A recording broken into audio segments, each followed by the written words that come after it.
sound 1 2. Check sound 1 2.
tulama umalamba nisasufuka elami tubaliye kumshilashilo wena tulama umalamba nisasufuka elami tubaliye kumshilashilo wena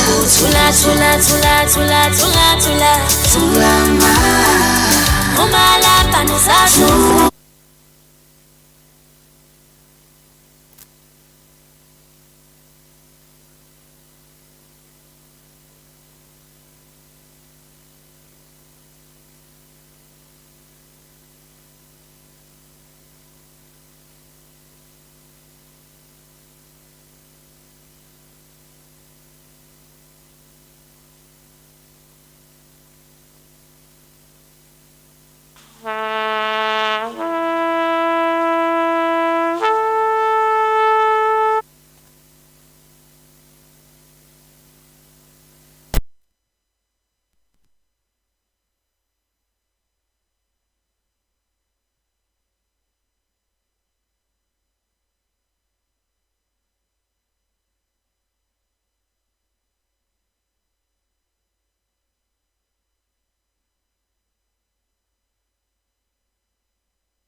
1 2.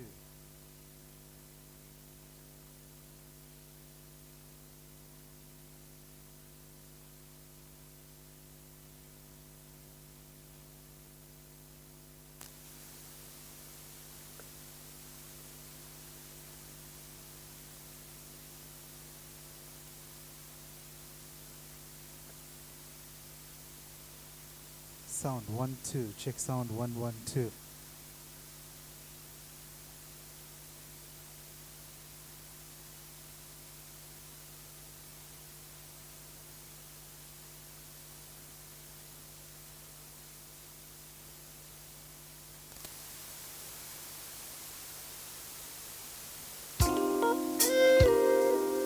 You know, Dee Dee, baby, What you saying, honey? I want to do it again.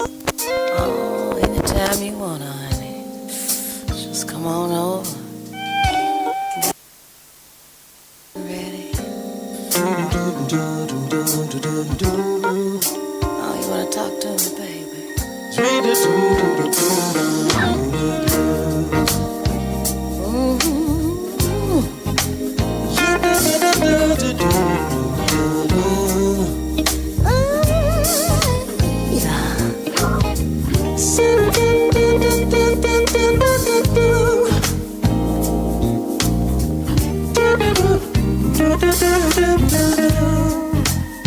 Sometimes the rain grooving when I hear the sound. Sound 1 2. Like you Check sound 1 2. Getting down with the sounds around. Oh, the smell of the morning flower. As we pass away the hour, I wanna do it again. I do it again. Oh, love, let's do it again. Let's do it in the morning. Sweet breeze in the summertime. Feeling your sweet face, all laid up next to mine. Sweet love in the midnight. Good sleep, come on and lie. No worries about nothing. Sound check 1 2. Check sound 1 1 2.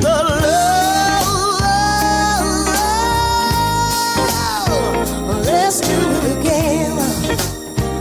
Let's do it again. Do it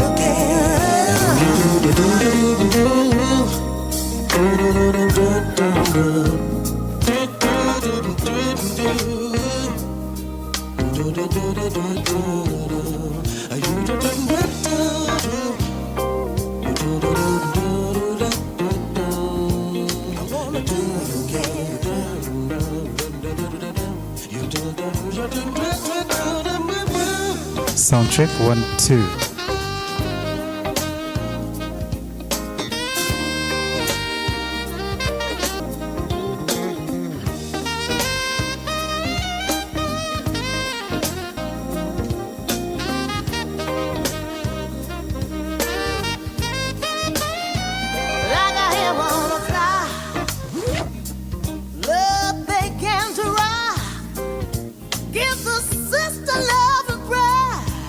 Feel good and satisfied. I'm not a girl that can linger, but I feel like a butterfly.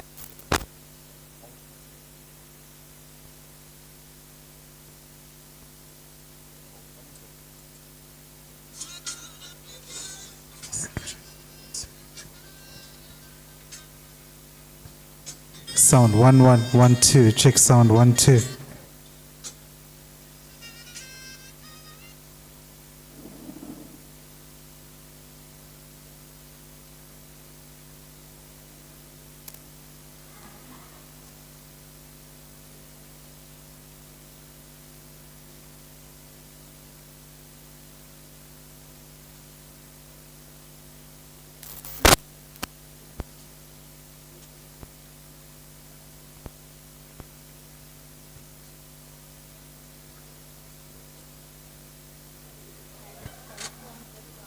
Sound check 1 2. Check sound 1 2.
Check sound 1 2. Checking sound 1 1 1 2.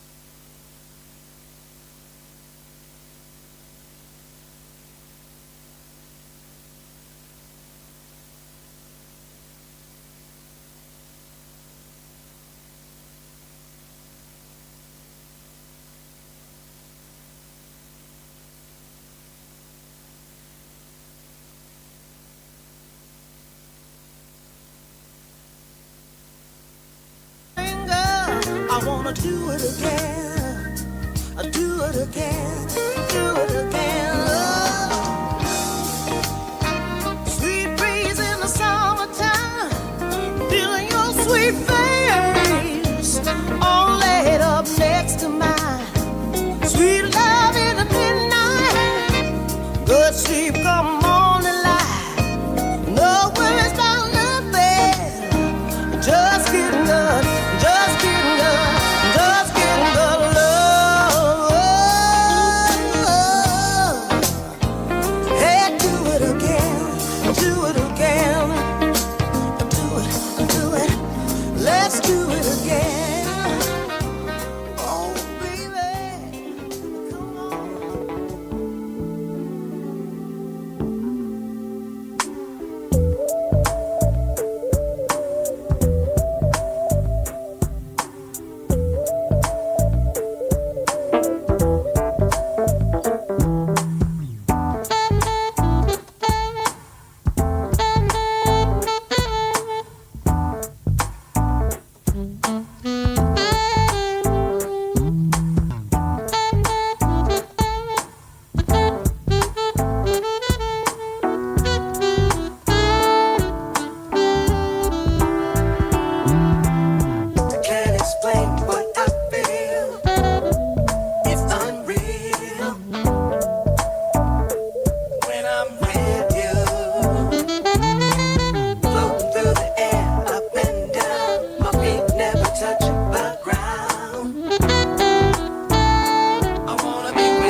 behind, and I can't get high enough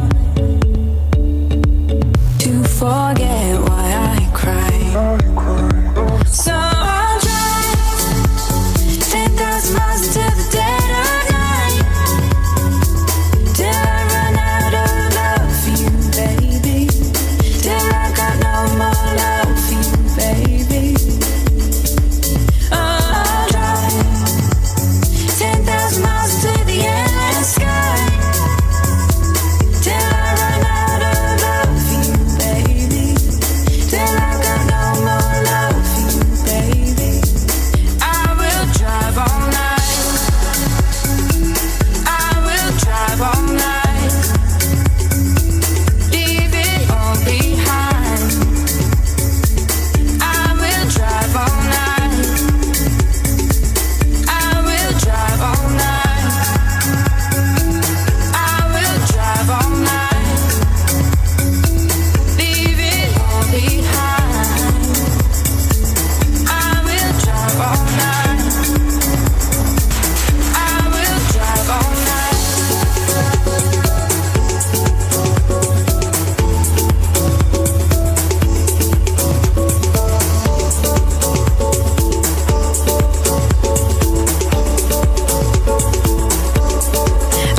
see clear enough?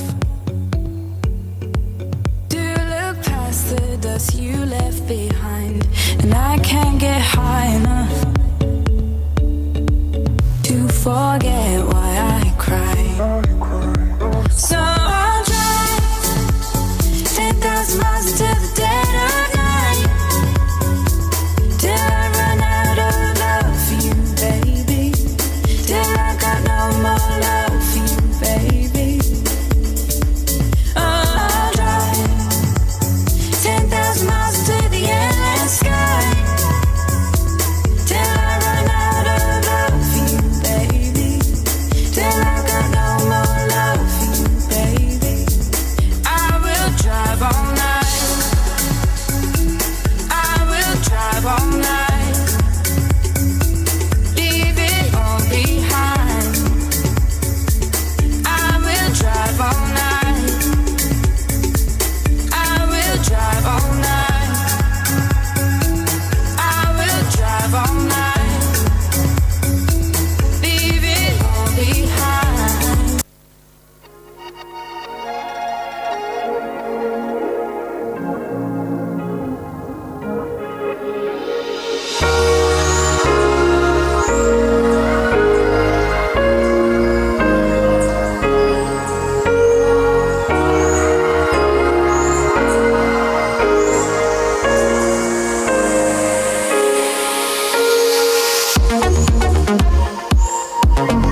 Ladies and gentlemen, welcome once again to the 2024 College Poetry and Book Review Competition. Just for being here, can we please give ourselves a big round of applause that we are here?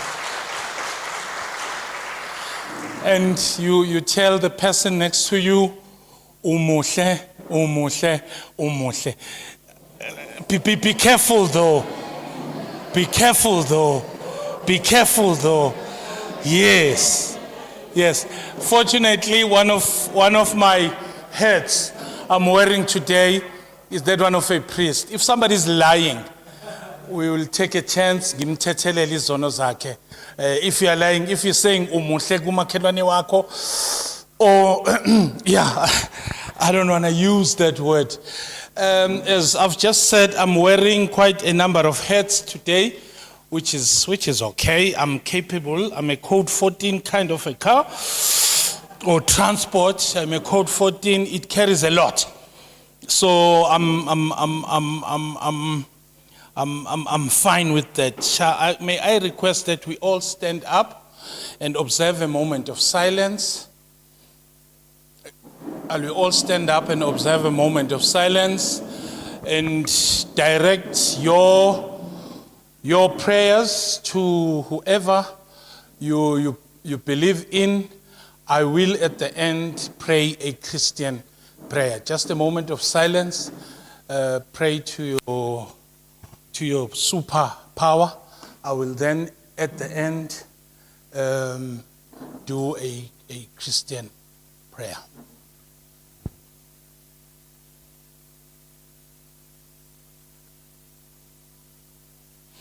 Almighty God, we thank you this morning for the precious gift of life you have given to each and every one of us.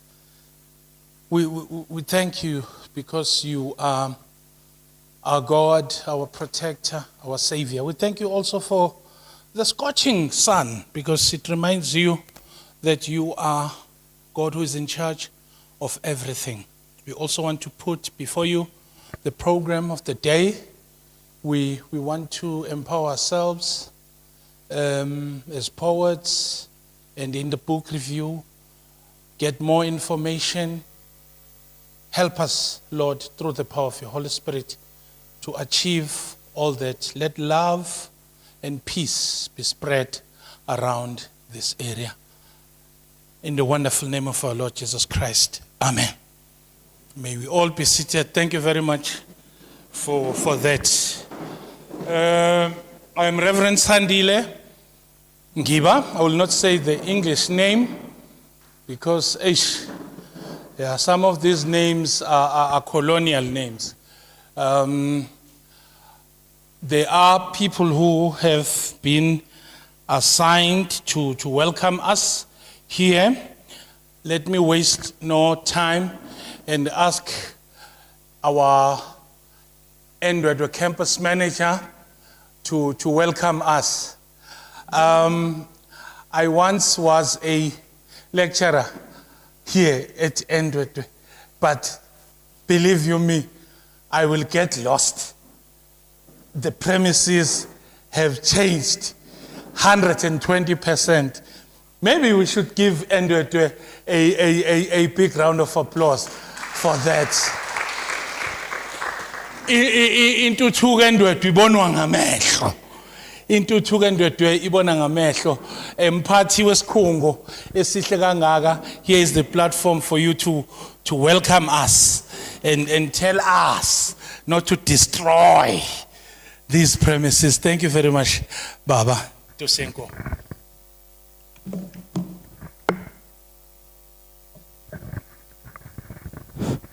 Thank you, Mphathi wohlelo.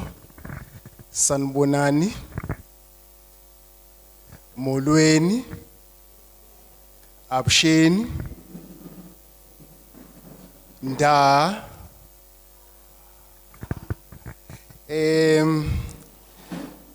Let me start by saying to those who do not know, this is Ndwedwe campus, as you can see.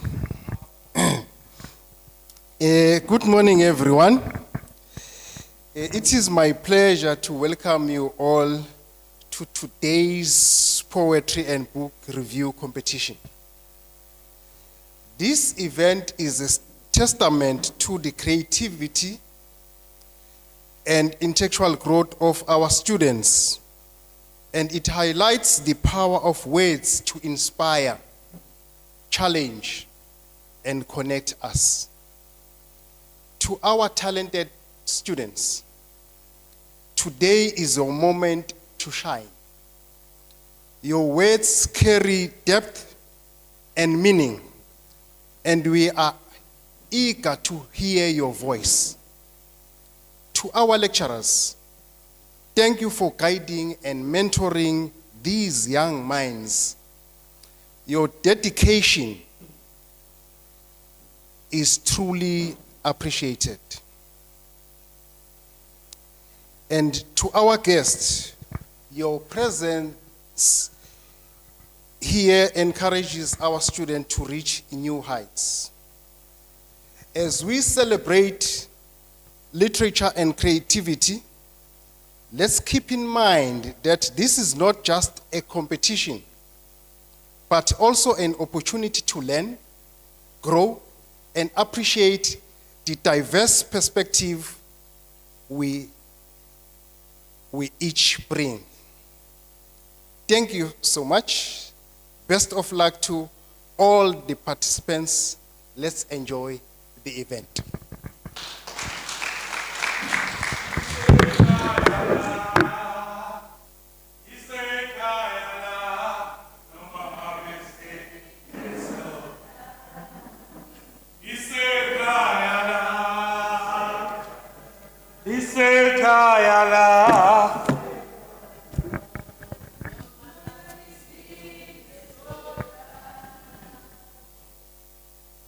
Umcimbi wamaciko.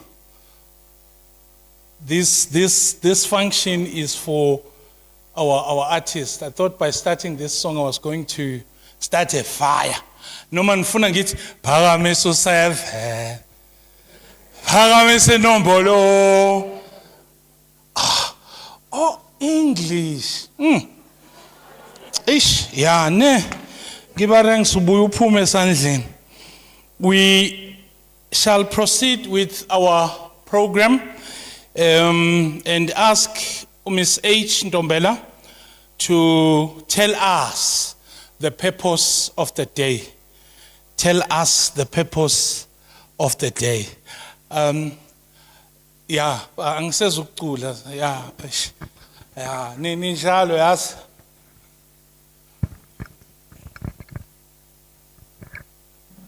Thank you, Mr. Ngiba. Good morning, ladies and gentlemen. I'd like to first start by apologizing for the late start, but I'm glad that before we begin, I'd like to observe just a moment of silence for our late student, Asanda Makatini from Mpumalanga campus. He unfortunately lost his life on Sunday, and he was part of the college book review competition. So I'd like us to just honor him for a few minutes, just a moment of silence before we continue.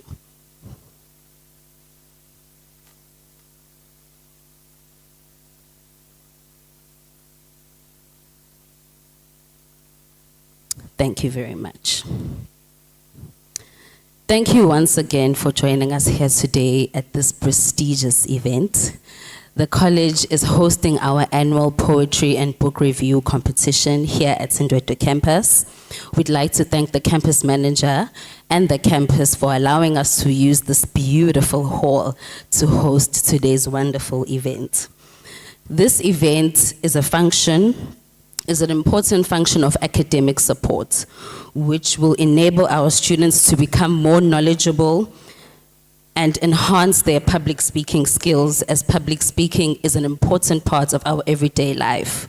We want our students to be employable, to be desirable to employers, to be independent enough to start their own businesses and liaise with customers and stakeholders. And that's why this event is very important today. I'd like to thank our judges for taking the time, your precious time to be with us here today. You have the most difficult job of all today, to ensure that we come out with the best speaker for poetry and the best speaker for book review. So we thank you for taking your time to be here with us today. I'd like to thank our contestants for all the efforts that you put into ensuring that you are here today, and to our remarkable English lecturers. Please clap your hands for yourself. Thank you so, so much for the efforts that you put in fostering our learners, in ensuring that they are capable, and in ensuring that they are knowledgeable. Thank you very, very, very much. To our contestants, once again, good luck and all the best. Thank you.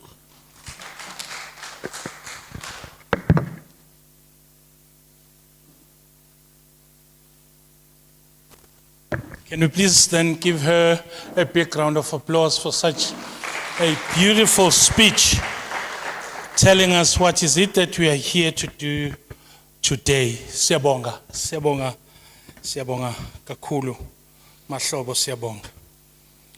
We will take this opportunity and ask Miss Dlamini to come and introduce our adjudicators. Our adjudicators. There you go, there you go. Our adjudicators. Thank you very much, Program Director. Greetings to everyone. Siyabonga ukuthi nisivizithe nathi singcinyane simngaka sindwedwe. We are such a small campus, and njengoba sesho Mr. We've just grown and we're so happy to see you around.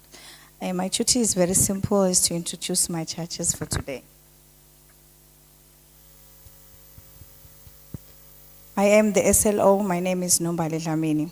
Our first judge is Asitandile Checha. He was born in the Eastern Cape in Pisana, and he has completed his lowest grade of primary at Yange and the higher at Senyugile. He was a former student of Elangeni. He's also interested in reading many novels. He has tried to write one or two. He's still busy with that. He is also interested in the books like Beyond, Beauty and Beyond, The Orange Uniform, The Agony of Nuala, I Fell in Love with the Blind Man, and so on. That is Asitandile Checha. Thank you. Our second judge is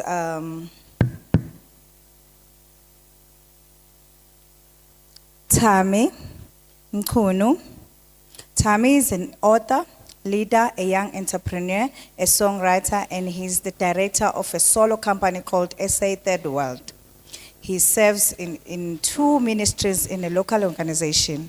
He's part of the consolidation team and participates in a men's committee. He is also a part of an art creative team.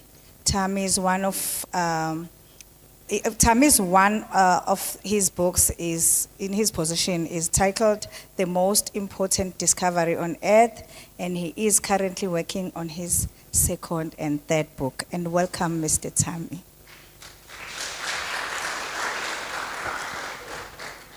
Thank you so much, guys, for your time.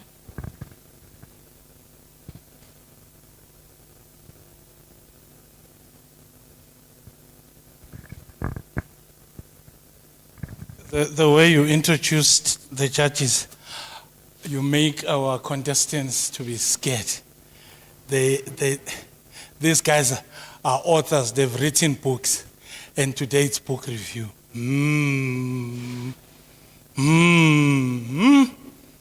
Meaning, akudlalwa.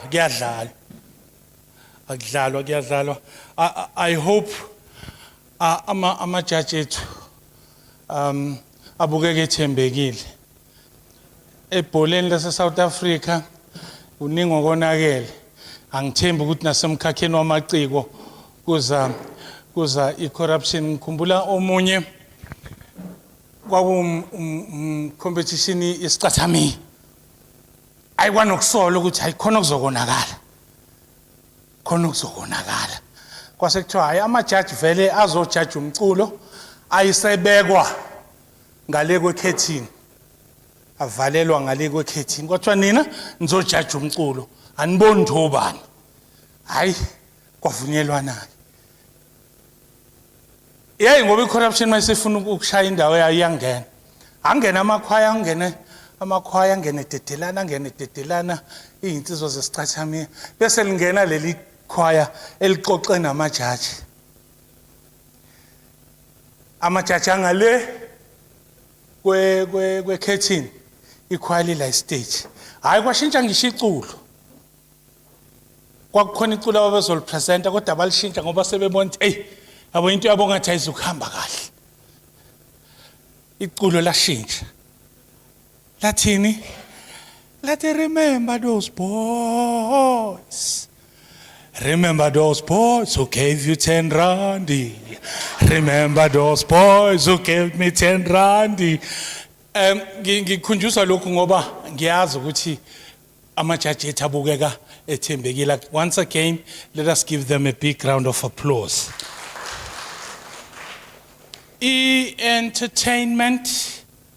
Entertainment, yes. So cela ukunikeza ithuba ke entertainment ilanga lamaciko leli la namhlanje siyabonga. Nkosi. Greetings everyone. Igama uSibongiseni Abuthelezi. I would like to take you on a creative a trip poetically. So I'm a poet. My colleague there, Mr. Pengu, we monologue. He's going to do a monologue just after I'm done. So guys, just indulge me for a few minutes. I'm going to give you 4 poems because I believe they represent a country from where we are coming from to where we are in terms of democracy. So the first poem is called Our Greatest Fear. Now the first 2 poems are not written by myself. And then the last 2 poems are written by myself. So, ngicela sibe aware. Thank you. First, thank you again, Mr. Greetings to the campus manager. Thank you for the opportunity. Okay. Our greatest fear is not that we are inadequate. Our greatest fear is the fact that we are powerful beyond any measure. It is our light, not our darkness, that most frightens us. We ask ourselves, who am I to be brilliant, talented, and fabulous? Actually, who are you not to be? You are a child of God. Your playing small does not serve the world. There's nothing enlightened about shrinking so that other people won't feel insecure around you. We were born to make manifest the glory of God that is within us. It is not just in some of us, it is in all of us. As we are liberated from our own fears, our presence automatically liberates others. Thank you very much. Now, the next poem is written by Ben Okri, a Nigerian writer based in the UK. Ben Okri is one of the best. I really recommend you guys to read a book by that guy called Fragile something, but the next poem is called As Clouds Pass Above Our Heads. So please listen. As clouds pass above our heads, so time passes through our lives. Where does it go, and when it passes, what do we have to show? We can plant deeds in time as gardeners plant roses. We can plant good thoughts and words too, especially if they are noble and true. Time is an act of consciousness. One of the greatest forces of the material world. We ought to use time like emperors of the mind to do magic things that the future surprised will find. We could change our life today and seek out a higher way. The scholar sat beneath a tree and from all illusion became free. As we travel on this life that is a sea, we can glimpse eternity. We can join the growing fight to stop the world from being plunged tonight. We can wake to the power of our voice, change the world with the power of our choice. But there's nothing we can do if we don't begin to think anew. We are not much more than what we think. In our minds we swim or sink. If there's one secret I would like to share today is that we are what we dream or what we fear. So dream a good dream today and keep it going in each and every way. Let each moment of our life help the good fight, or help spread some light. The wise say life is a dream, and soon the dream is done. But what you did in the dream is all that counts beneath the sun. The dream is real, and the real is a dream. Each one of us is a powerful being. Wake up to what you are. You are a sun, you are a star. Wake up to what you can be. Search for a new destiny. Thank you. Now, quickly, The next two poems, the first one I wrote it in 2005 and another one wrote it in 2008 while I was in university. I'm coming from UKZN, Howard and Edgewood campus, so please be aware. So the first poem says, the next poem says captured. We know we are coming from state capture, so I'm not talking about this form of capture. I'm talking about another capture. Please listen.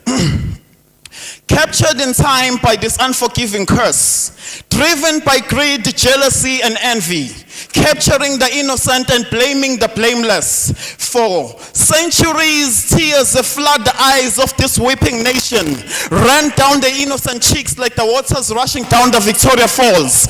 Oh, this terrible curse, when will it be removed from us? For over 400 years, we've been made to bow down to their presence as if they were as magnificent as the Table Mountains on the Cape of Good. Destroyed our beloved continent, turned the good ways into evil ways, painted her with prints claiming they're making her beautiful, but for how long will her innocent beauty be hidden from her children? The continent cries, witches laugh, but for how long? But for how long? The last poem, wrote it in 2007. Please listen, 2008 in fact. So it's called, it doesn't have a name. I dedicate it to young people. Please listen to the poem, it's called Nevermind. With these poems and poetries, we're sharing the stories. Sons and daughters that never got these opportunities know that the souls will never rest in peace. Till the truth be revealed unto all generations, these poems and poetries. Sharing the stories. Sons and daughters that never got these opportunities know that the souls will never rest in peace. Till the truth be revealed unto all generations. As a kulume izimbongi and awaken the African spirits of those abaphilayo nabaphansi. Ngoba those abaphansi sithi bafabazi, fighting in the colonial struggle. Fighting was a necessary evil until Africa gave birth to the next miracle. Artists, poets, comrades, revolutionists. Let Africans arise and take the stand to make the whole world understand that our history has been stripped, understand that our history is so deep, and we as Isimbongi of this time cannot sit in silence when silence pricks at our conscience, so we speak until we break every chain. Poems and poetries, sharing the stories. Sons and daughters that never got these opportunities know that the souls will never rest in peace. Truth be revealed unto all generations. These poems and poetries, sharing the stories. Sons and daughters that never got these opportunities know that the souls will never rest in peace. Truth be revealed unto all generations. Remember Sarafina, the great warriors from Soweto, how the Boers killed and tortured the black youths from the ghetto. Nelson Mandela going to prison for no reason. Hector Peterson dying fighting for freedom. The Oppenheimer and other BEE members' involvement in the Marikana massacre. Now the whole world sitting silent in this democracy, and when we speak they look at us like we're crazy, but I know the ears of the wise can hear me, eyes of the Lord can see me when I sing poems and poetries, sharing the stories. Sons and daughters that never got these opportunities know that the souls will never rest in peace. Truth be revealed unto all generations. These poems, poetries, sharing the stories. Sons and daughters that never got these opportunities know that the souls will never rest in peace. Truth be revealed. One last verse. Remember Shaka ngishilembe leqamanya malembe ngokhalipha amabhuna lokho eqamba manga. King Shaka was a great warrior. The Dutch, British, they could not divide us unless they could get rid of him. Remember Tingani's brother who for all of his life was fighting against colonialism. Remember how the Boers killed them and took away our people's land, which they now call Natal, Pinetown, and Pietermaritzburg. I cry, and hopefully, until I awaken the senses of those ears, we shall still listen. We are the ancient Israelites, and our history does not start with Jan van Riebeeck.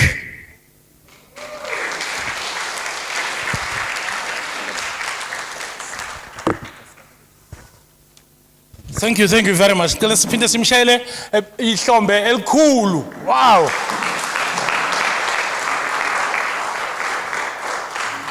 Part of the revolutionary struggle was the role that was played by poets, one of which I remember is Umzwa Kembuli. Ethi ngizwa izigi, ngizwa ubungqongqongqo. Ukulimala komuntu, ukulimala kwesizwe, ukulimala kwesizwe, ukulimala komuntu, ukulimala kwengqondo, ukulimala kwengqondo, ukulimala kwesizwe. Something like that. And we are here today, 30 years of democracy, because of the role that was played by poetry and poems. Thank you very much. Siyabonga, siyabonga. I hope, guys, unike inspiration as he was doing the poetry. He gave you inspiration, and you see ukuthi when you are a poet, you reflect your feelings. So when you come up here now, njengoba sekuzoqala i-competition, you must be here and express your feelings, because poetry, in many instances, if not most, it's all about how I feel. How I feel. Right, we are now going to start our competition. Breathe in, breathe out. Breathe in, breathe out.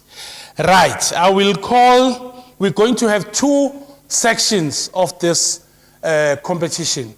We are going to have a book review, which will be 10 minutes. Book review, which will be 10 minutes. We have our timer, madam, with sitting in front of a computer. Nena elna mawashing board. Amawashing ita u4 ukuze lingenzeki iphutha in terms of our time umbongwe. Ucela simshayile ihlombe unomsebenzi omkhulu. Uzofike la ku 10 minutes khona, uma seku 9 minutes uzoyishaya kanye insimbi yakhe ebese uyagoqa. Sicela ugoqe bandla. Ebese kuthi mase siphelile isikhathi uzoyishaya kathathu. Uzoyishaya kathathu. And we're also going to have poetry. Nayo ezoba u5 minutes. A poem is about 5 minutes. Here we have numbers, not campuses. We have numbers. Umusukuma la uzethula, uzosukuma uzethule igama nesibongo nenamba yakho. If you pronounce and announce your campus, that is an automatic disqualification. Niyayithola leyo part? Your name and your number, not your campus. Uma usho i-campus, disqualification. I'm going to now ask number 5 with book review, number 5 with big review, to come up and take the stage and do a big review. Abe elunga number 7. Abe elunga number 7.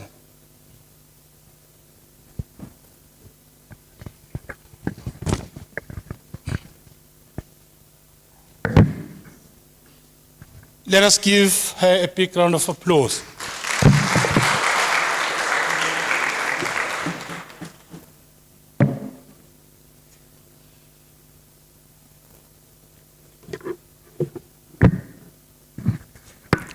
Greetings to all. My name is Kazimulo Mbata, contestant number 5. And I'm here to do a book review on A Dinner of Herbs by Catherine Cookson, published by Bentham Books in 1996.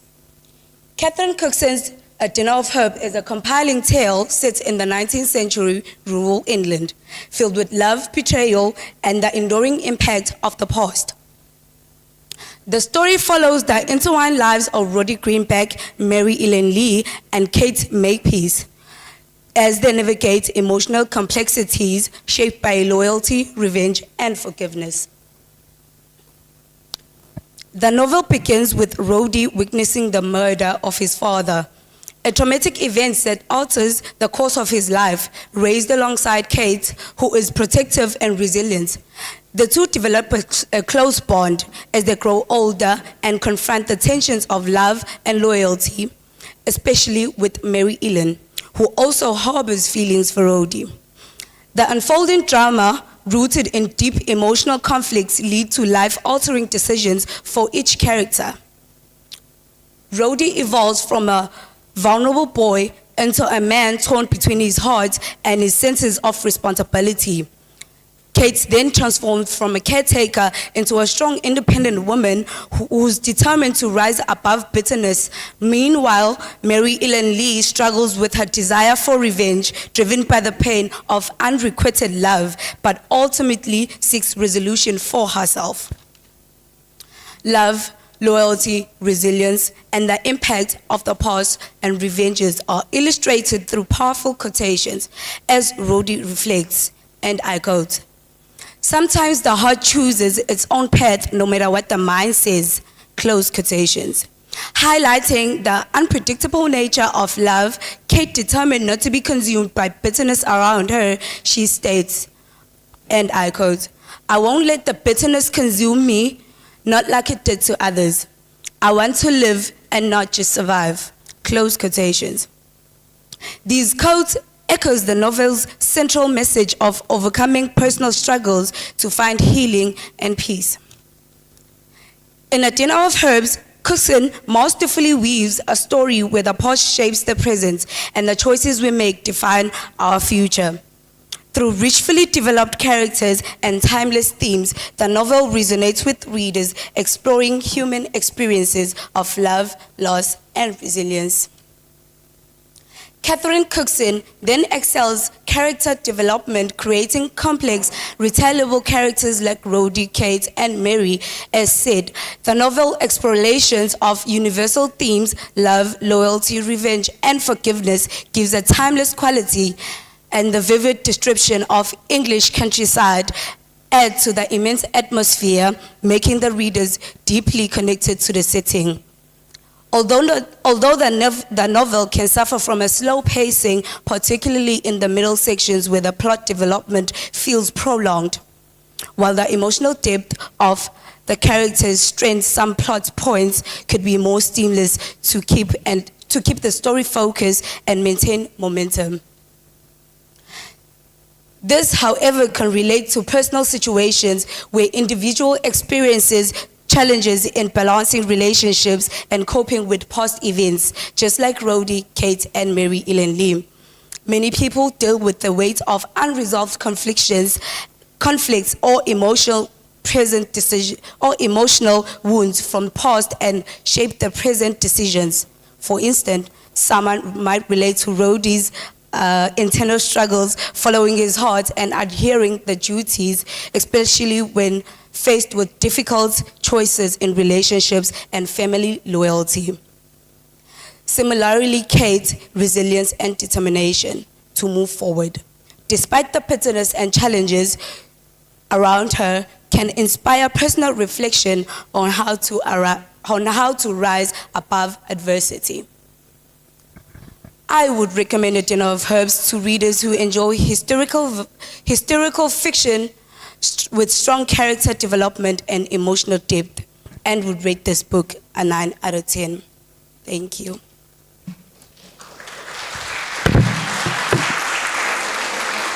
Thank you very much, number 5. Number 7, the platform is yours. Number 7, the platform is yours. Danko.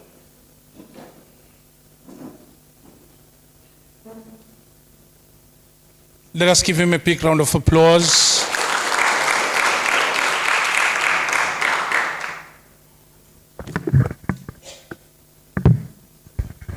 Greetings to you all. My name is Elangeni, and I'm consistent number 7. I'm standing right in front of you to do a book review. And the name of the book or the novel is Animal Farm, which is written by author George Orwell. And the genre of the novel is thriller because there are some thrilling situations that are happening on it, and they are devastating and shocking. So the author of this novel wrote this novel in 1943, and it was published in 1945. And even today, it is still relevant. And it's like the author knew what he was writing about that will align to the situations that some countries are facing, including South Africa. The main characters of this novel are Mr. Jones, who is the owner of the manor farm, which later the animals changed it to animal farm when they reach rebellion.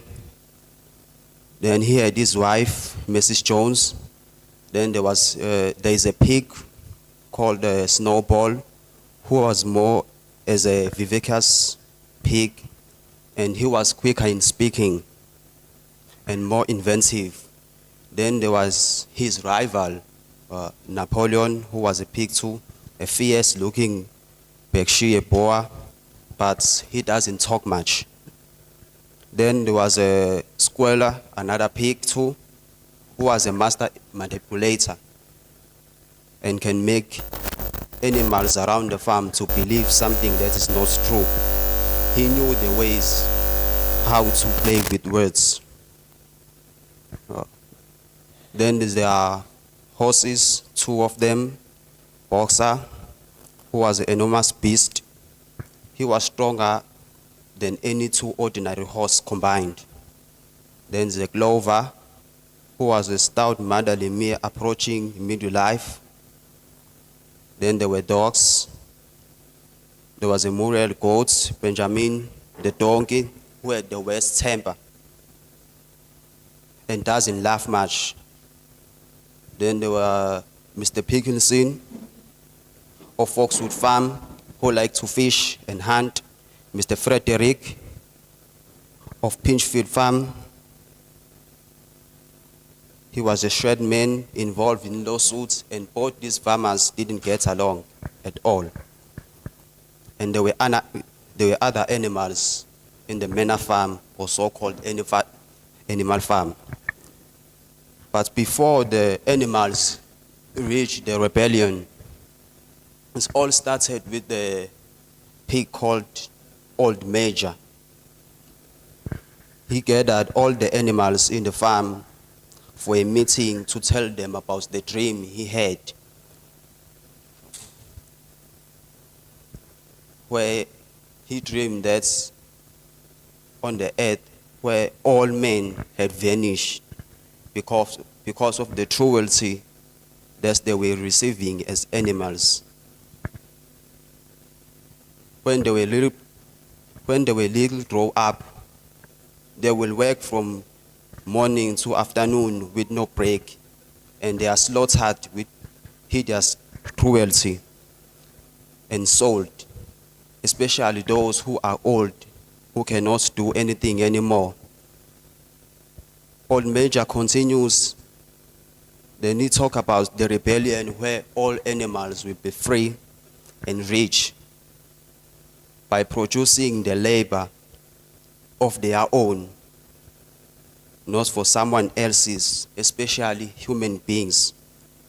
Talking straight about the men. He said if they achieve this rebellion, all animals will be equal. Big, small, weak, strong, clever, simple. They are all brothers. And they won't do anything that human did to them and how they were treating them. They won't use it to other animals because they see themselves as one. And they won't associate with animals at all cost.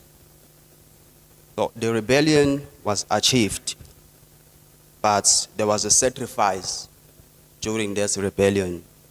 The sheep lost his life, and they achieved this rebellion without this pig who told them about his dream of reaching this rebellion, Old Major, who died a year before. But when they reached this rebellion, they destroyed everything. This reminded them of Mr. Jones' hated rain, even the equipment that he used to slaughter all the animals. Rains, halters, blinkers, degrading nosebone, ribbons, and even the heads. That's the strongest horse boxer he wore during the summer to keep the flies out of his ears. They were thrown to the burning fire in the yard. They wrote 7 commandments on how animals should act and carry themselves, of which is like the Constitution of South Africa.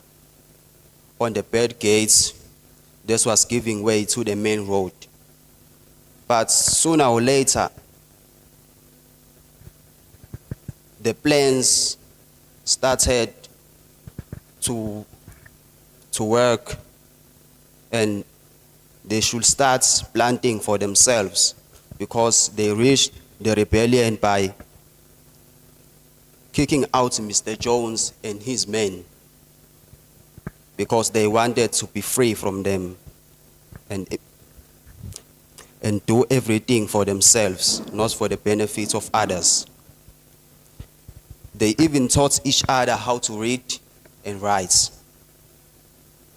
But some animals were not good in reading and writing, especially boxer, who wouldn't pass letter D when he says letters. Snowball, who was the most intelligent pig, came up with a plan to build a windmill which would supply the electricity around the farm. He had the whole plan drawn until his rival someday, Napoleon, came in to survey this plan to see how it's going. Then he suddenly lifted his leg, urinated all over the plan, and walked out without saying a word. A few days later, the meeting was held to discuss and show the plans to all the animals around the farm for the windmill. Then these 2 pigs, who didn't see eye to eye, Snowball and Napoleon, argued for almost the whole meeting, because Napoleon was against the plan of the windmill from the start since they reached rebellion. When they argued, he stood up, then he uttered the high-pitched whimper that no one saw him utter before as the farm. Then soon there was a terrible baying sound outside, which were the dogs that he took from their mothers when they were little and dashed them away from others. And they entered the barn where all the animals were having a meeting. They dashed straight for Snowball, who didn't waste time and ran. They were on his tail with their jaws, and he raced across the long pasture that led to the road, but sooner he slipped through the hole in the hedge and was seen no more. And all the animals who were left in the barn were shocked and devastated and terrified about where all these creatures are coming from. Soon it was found out that there were puppies that Napoleon took from their mothers, and they became his bodyguards and his terror of reign.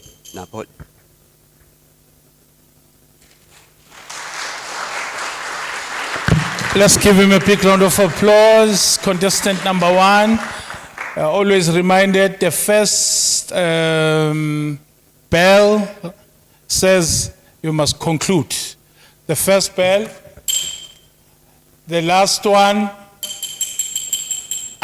Dango. Contestant number 1, please take the podium. Contestant number 1, please take the podium. And contestant number 2, get ready. Contestant number 2, please get ready. Contestant number 4, also get ready.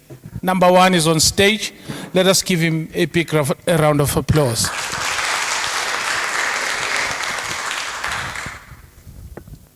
Greetings, ladies and gentlemen. My name is Banda, contestant number 1.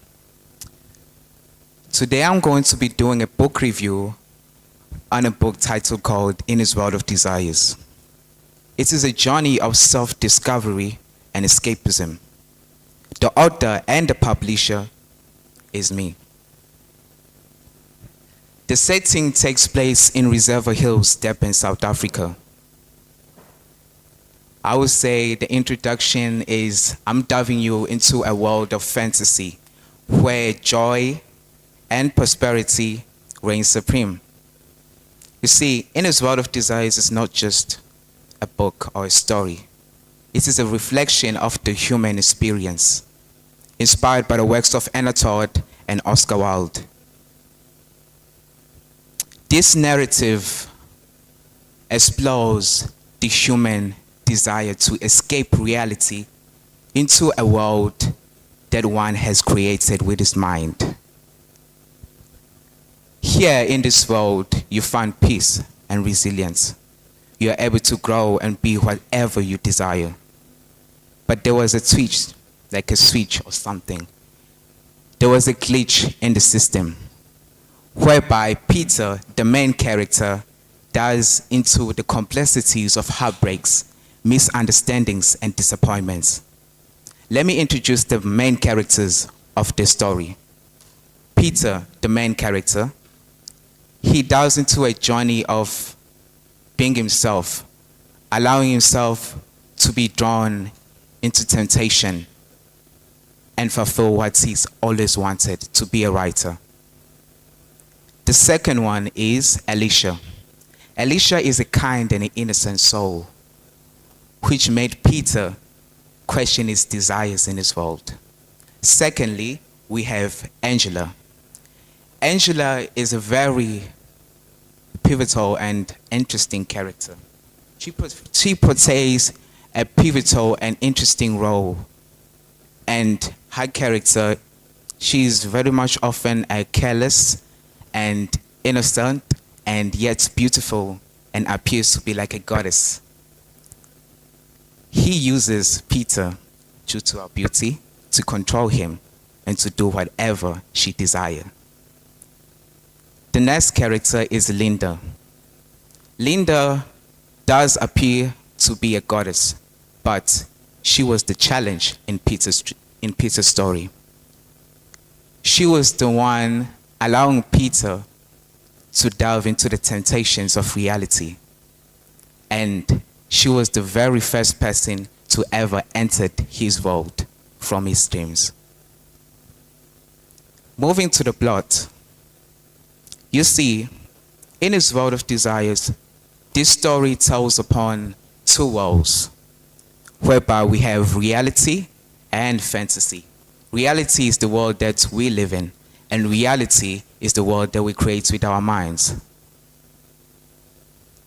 When we look at reality, we are faced with many challenges, and some want to have money, especially the girls want to have money, and be almost captivating to every guy that he approaches. I would say In His World of Desires is a great book, honestly, when you're trying to find yourself in a world that is trying to make you someone else. There's too much to say about it. It's so extraordinary that even when you start reading it, you will never stop reading it. I invite all readers and all authors to look at it out. It is available in Smashworld and in all websites that sells books. So in this world, what happens? I'm sure you're all curious. In this world, Peter, at the beginning of the book, he discovers that his dreams were continuous, that they did not stop. And every time he sleeps, he just keeps on repeating the same dream over and over again. When this happens, he lands into a world free of sorrows and pain. In this world, she finds solace and peace. She felt a search of something more precious. It was a calling from his first love interest, Alicia. He then wakes up in a nightmare. He refers to the real world as a nightmare since he had full of temptations, and it revealed his weaknesses in terms of true love. You see, Peter always wanted true love. Most believe true love is something that does not exist in this world, especially in these modern times. They were right. As Peter embarks on this journey, he is overwhelmed by the challenges of it. He is marked down by disappointments and misunderstandings.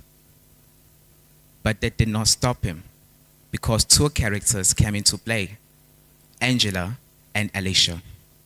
They served as catalysts in Peter's journey, allowing him to feel the experience of finding true love. They tested him, allowing him to do whatever he desired, but with a challenge. It was not easy, it was hard for Peter because he was not used to it. And then days passed and Peter fell in love with a girl named Vanessa.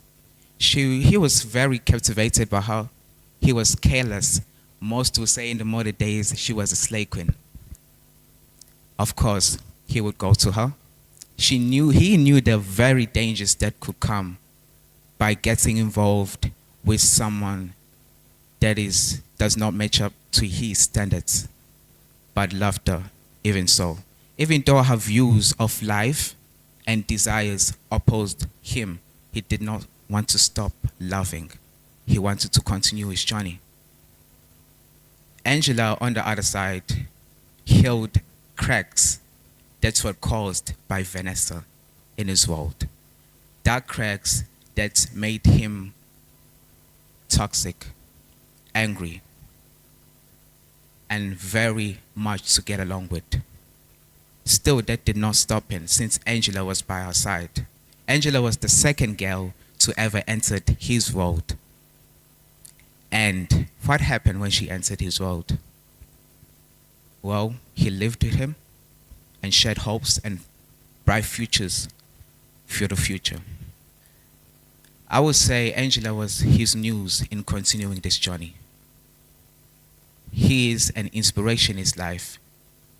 Yet again, that did not stop him from finding true love. She knew that one day she will have to leave him, allowing him to find himself in this world and be himself in every perspective. The gods on the other side, which guide him in his dreams. In case there is an intruder or a trespassing person, they wake him up immediately. In his world, he wanted love.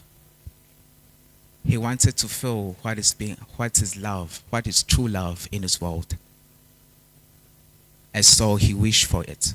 The gods made it very clear that love is nothing to be wished, that it works the same as in reality.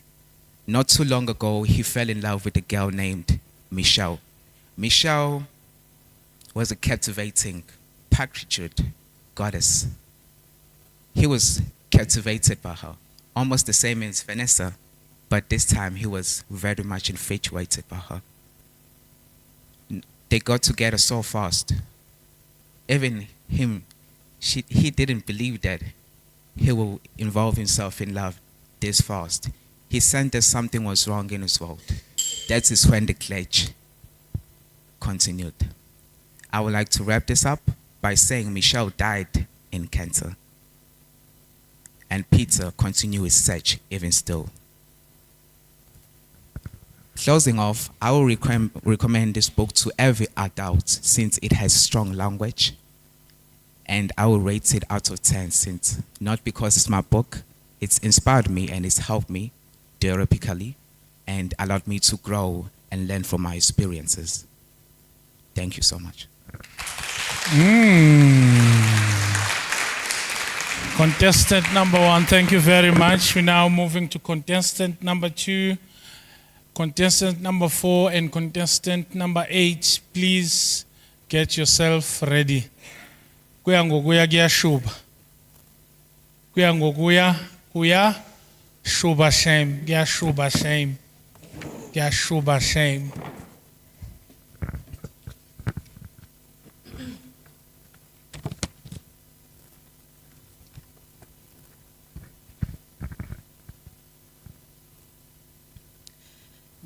Open quote. Pursue the things you love doing and then do them so well that people can't take their eyes off you. Close quotation. Maya Angelou. Adjudicators, chairperson of the session, timekeepers, the house at large receives my warm, heartfelt greetings. Standing in front of you is Unomandla Mdunge, contestant number 2. I Know Why the Caged Bird Sings by Maya Angelou is a book I've meant to read for years. It's easy to procrastinate thinking I wouldn't relate to the story or the characters. It is set in the South during the 1930s, narrated by a young black girl. Yet nearly 100 years after its setting, the story remains as relevant as the year it was written. My apprehension faded when I read Oprah Winfrey's introduction. She highlighted one of Angelou's recurring mantras, open quotation, "We are more alike than we are unalike," close quotation. This resonates deeply with me and is integral to understanding and participating in today's global environment. The publisher of this book is Random House LLC in the United States by Ballantine Books, and it was published in 1969. This book captures the longing of lonely children, the brute insult of bigotry, and the wonder of words that can make the world right. This book is a seminal work that blends elements of memoirs, autobiography, and poetry to create a powerful and poignant narrative. The setting of this book places prominence and, to a large extent, social issues, in this case, racial tensions. The narrative of this book touches on issues such as personal identity, tenacity, and the victory of humanity against challenges. It is based in the United States during the 1930s and the 1940s, in the midst of the Great Depression and the World War II. Stamps, Arkansas is a segregated southern town in which Maya is raised by her grandmother. The main character in this book is Margaret Johnson, also known as Maya, who is a prudent and astute young black girl who is brought up in a white society that spans a period of her life from preschool to junior high. We also have Annie Henderson, who is also known as Mama, who is Maya's paternal grandmother who raises her and her brother. Mama is also known as a very wise and strong, loving figure. Then there is Bailey Johnson Jr., who is Maya's older brother, who is protective and very supportive. Lastly, we have Vivian Baxter, who is both Maya and Bailey's mother, who, might I say, prefers the excitement of gambling halls and bars. Maya's story conflicts in two major areas. Firstly, she learns about and becomes opposed to racism and sexism prevalent in the society around her. And secondly, she learns about and deals with dislocation, isolation, insecurity, violence on herself and the black society. This book portrays the contrasting experiences of two birds. A bird which is naturally free, enjoys its liberty, while there is a different bird who is dependent on a cage. This bird also sings. This is in part to help it deal with its current situation, but more so to echo its own desires for freedom. This book has a number of themes around it, but today I want to focus on the three main ones, which are: number one, racism and segregation; number two, debilitating displacement; and the third one, which is resistance to racism. The above mentioned themes convey the resilience and strength of the human spirit, particularly in the face of adversity, racism, and oppression. Number one, racism and segregation. Maya grapples with the pervasive impact of racism and segregation in America from a very young age. She internalizes the belief that blonde hair is the epitome of beauty and feels like a fat black girl trapped in a never-ending nightmare. Growing up in Stamps, a place so deeply segregated that as a child, Maya struggles to believe that white people even exist. As she matures, she faces more direct personal encounters with racism, such as enduring a white speaker's patronizing speech at her 8th grade graduation, her white boss persistently calling her Mary, and a white dentist refusing to provide her with treatment.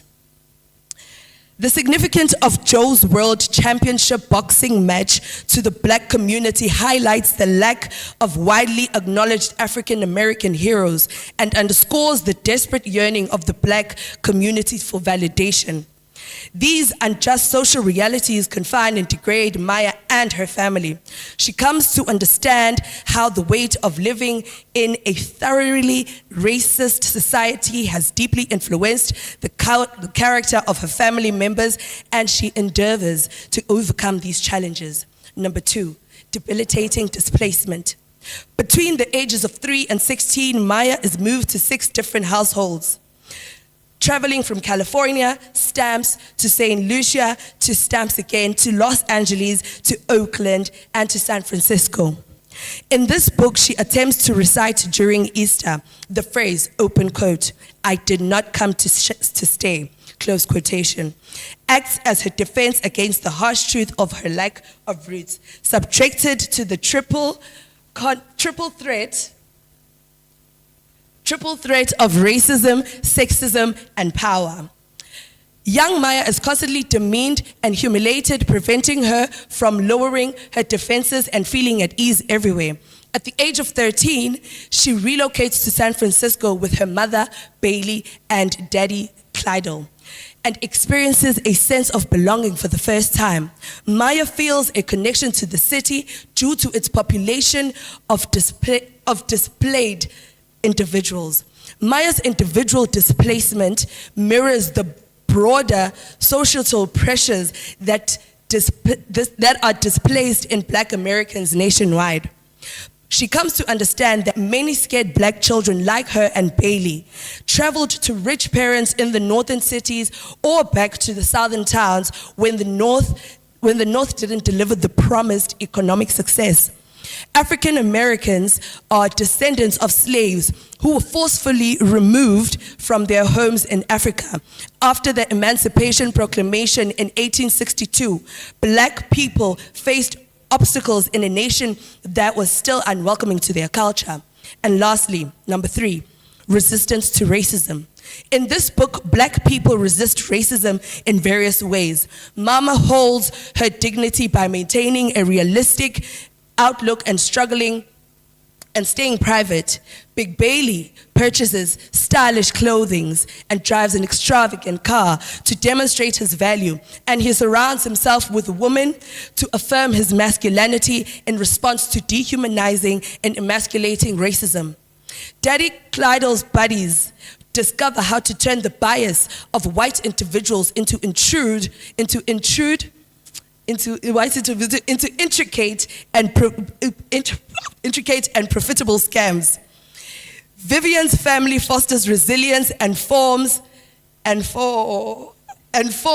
ties with secret networks to prevent any bullying. Maya's initial encounter with resistance occurs when she accidentally shatters her white boss's cherished china. Her most courageous act of rebellion occurs when she takes on the role of the first black streetcar conductor in San Francisco. I will end by saying that Angelo's mastery of language is evident throughout the story, which is rich with insight, advice, and observations from her perspective, universally applicable to many of us. So for me, I'd rate this book a 10 because the writing is vivid, beautiful, emotionally and historically compelling, and that And that is an essential book for young people. I know my words cannot fully capture the essence of her, but I believe and recommend everyone should read this book. Thank you.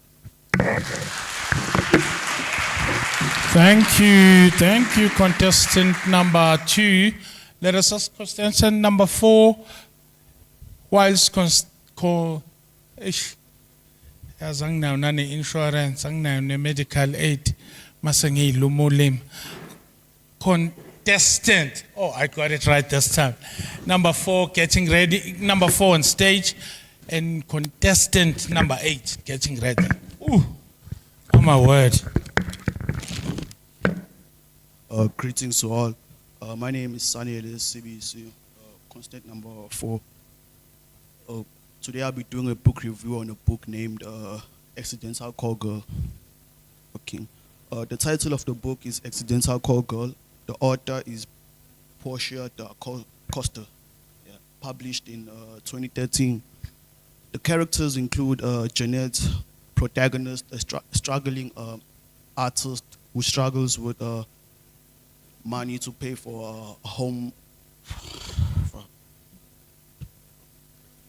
Okay, sorry about that. Jeanette, a protagonist, struggling artist, and accidental escort. Okay. And then there's Mark, a charismatic, wealthy client, emotional and guarded, and genuinely caring. Emma, and Jeanette's friend, an escort, manipulative and confident. Okay.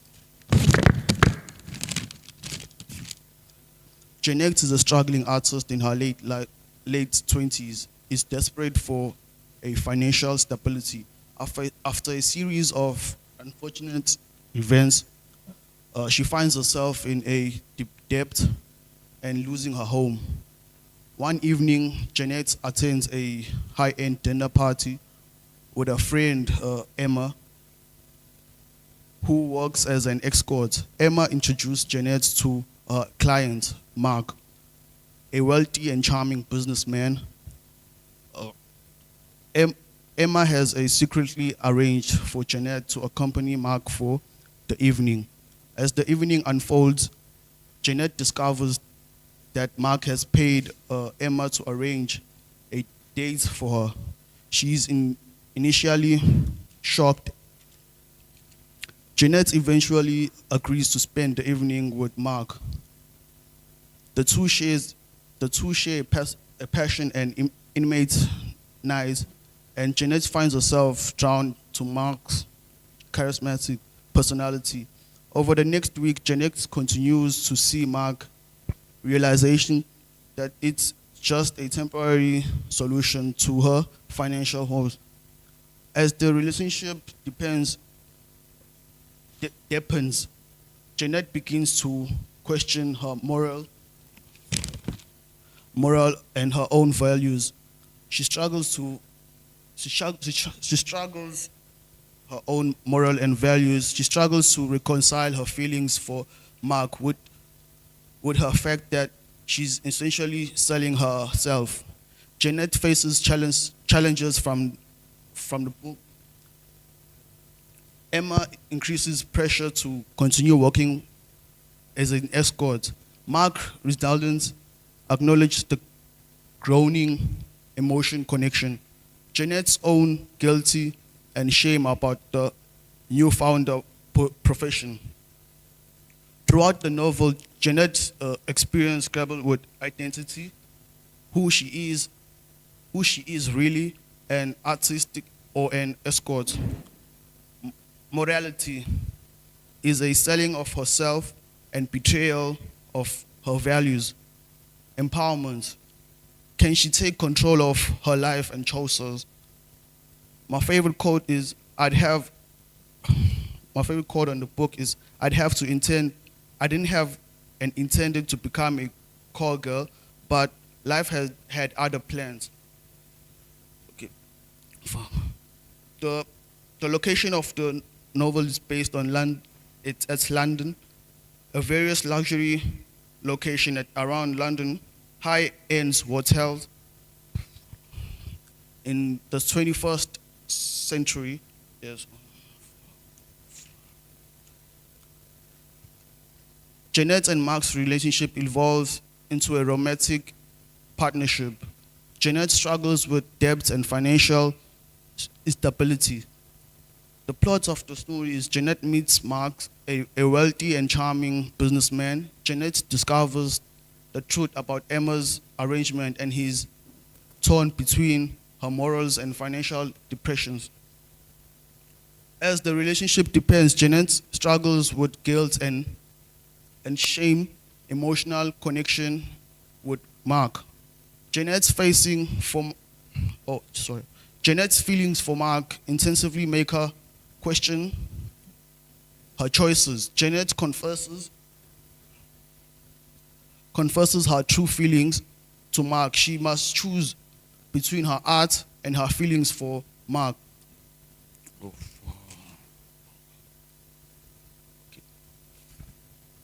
As the night unfolds, Jeanette discovers that Mark has paid Emma to arrange a date with her. She intensely shocked. Jeanette eventually agrees to spend the night with Mark. The two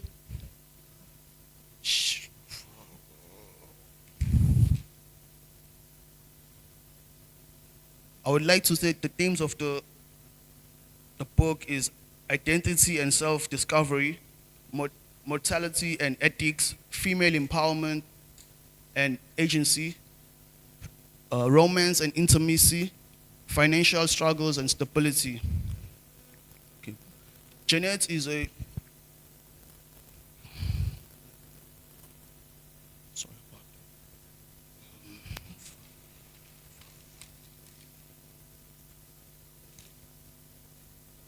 In conclusion, Accidental Call Girl is an engaging, thought-provoking novel that explores the complexity of sex work and female identity while predictable at times. Da Costa's writing shines with emotion, depth, and relatable characters. Thank you.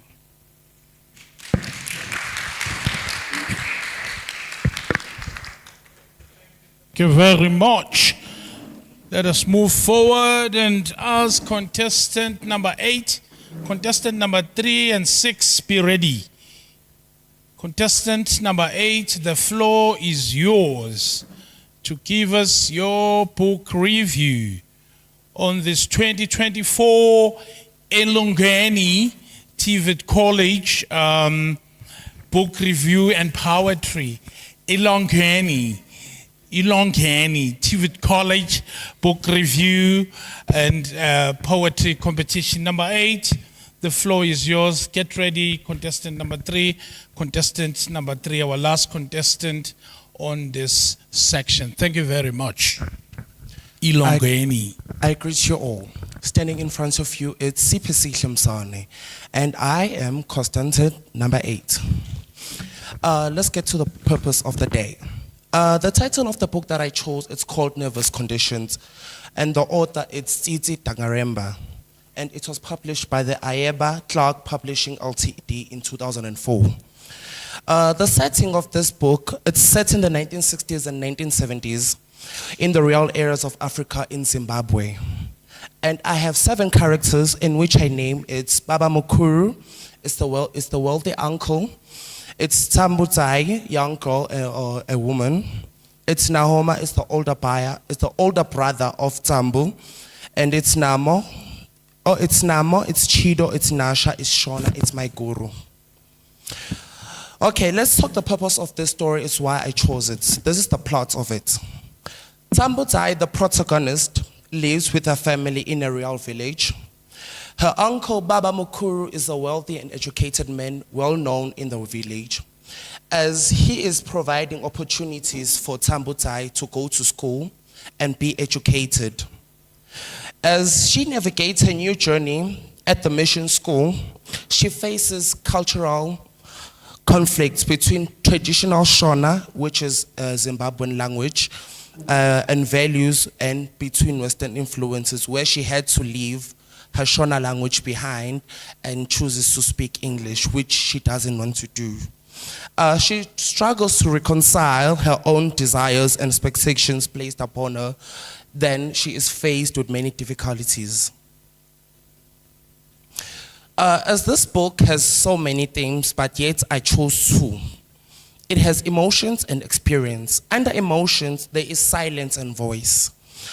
Tambudzai from's journey to self-expression reflects to the struggle to articulate emotions in a practical society. Then there's anger and frustration. Characters like Nasha and Tambunzai grapple with expressing their emotions and highlighting the constraints on women's emotional expressions. Then there's experience, as I said before. Female experience. This book centers women's stories, giving voice to the struggle and perspectives. Then there is social change. This book focuses and explores the challenges of navigating social transformation and cultural shifts on many women that faces that they cannot speak for themselves. Yet there is force and power powered by men that they can't speak, and they are forced to keep quiet. As Tambunzai went to a metric ball, she was dropped by a white boy. I'm sorry for my language. As she went to the ball and came back, as her uncle opened the door, he saw that she was dropped by a white boy. As he said, open quote, "You are a whore," close quote. Who on earth does a woman, who gives a man the power to call a woman a whore? That's why she was forced to fight for her rights. And she decided to give her uncle a beating, which in my own perspective, it was not a good idea, but she was fighting for herself. It was self-defense. Evolution. Let's talk about the characters. My main character, Tambunzai, she is self-aware. She always focuses on protecting herself and doing what she believes. And she's independent. Her main priority is independence. She is self-independent to the point that she is not one to be controlled. She feels like she wants to do something that she believes it's for her own doing. Then let's go for Baba Mukuru, her uncle, as I quoted in the first characters. She's the wealthy and educated man. But yet men who are educated are sometimes vulnerable. As he is complicated, he is a complicated man which you cannot understand, which you cannot tell or do, but at the same time, he has vulnerability. He is too vulnerable and emotional and weak when you, what can I put it in this way? When you respond to him. So this book focuses on African women who cannot speak for themselves. In the olden ages, women couldn't speak for themselves. A woman's job was to cook and clean and not work and not bring money to the family. But yet this woman, Tambunzai, stood up. The main opportunity that was open to her was that her uncle offered her an opportunity to go to school, but she didn't know when going to school what she will face. So, as Sambu went to school, she was disgraced. She was a black woman who couldn't speak for herself, yet she had to leave her disbeliefs behind home, her cultural beliefs, yet she had to speak other languages which she didn't want to learn. So, as I speak to you again, guys, as I'm concluding now, I'm not here for long. Do what you believe and do what you believe that is good for yourself. Don't let anyone change you. Don't do anything that's not good for you. I am recommending this book. It's called Nervous Conditions by Titi Tangaremba. I'm recommending this book to young women who are growing up, who are becoming the young age that they are and growing to being older women, to read this book and learn what life expectations are. I thank you all. Wow. Wow, wow. Thank you very much. Contestant number 3 please take the stage. And the last contestant on this section will be contestant number 6. Can we please give contestant number 3 a big boost of a round of applause?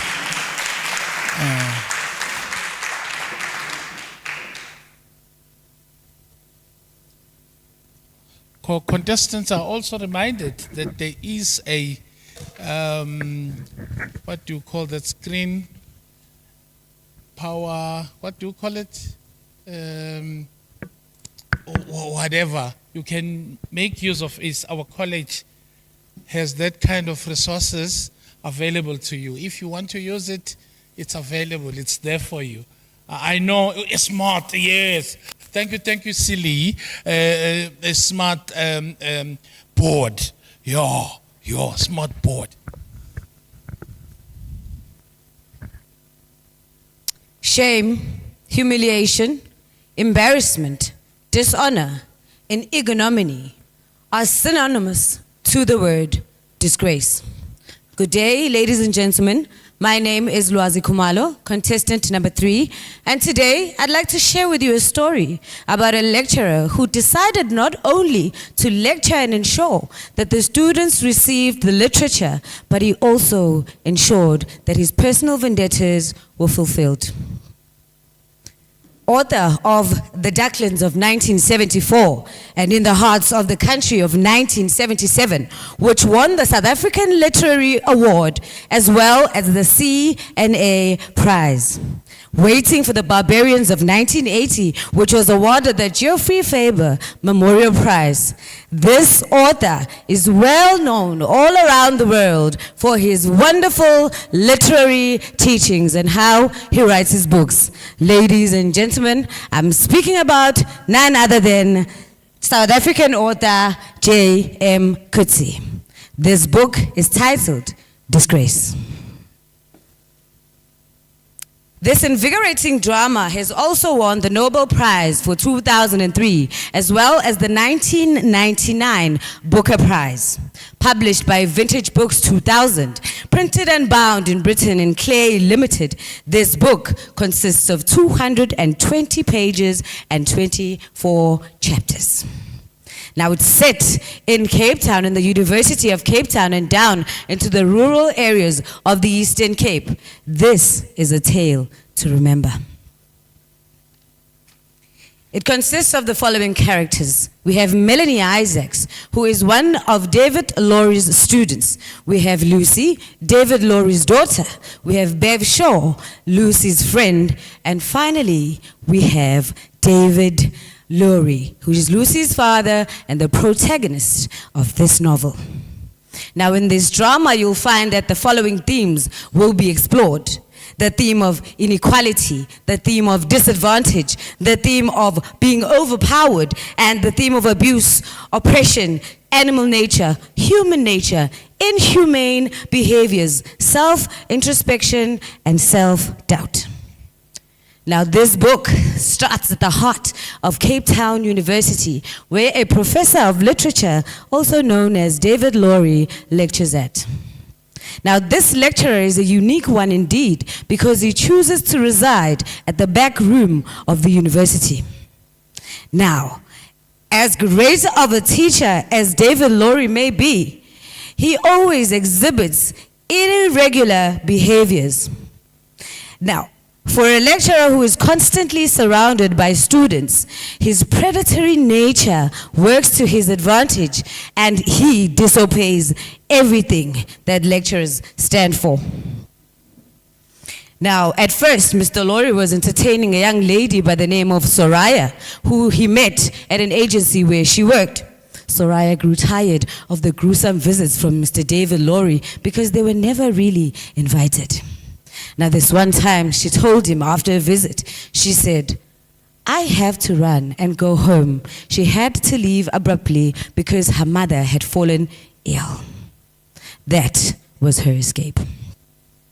Now, Mr. David Laurie is now left alone, predator as he is, so he has to now find a new young girl to prey upon. Now, as he drives home this one day, he chooses to take the longer route to get to his room where he lives.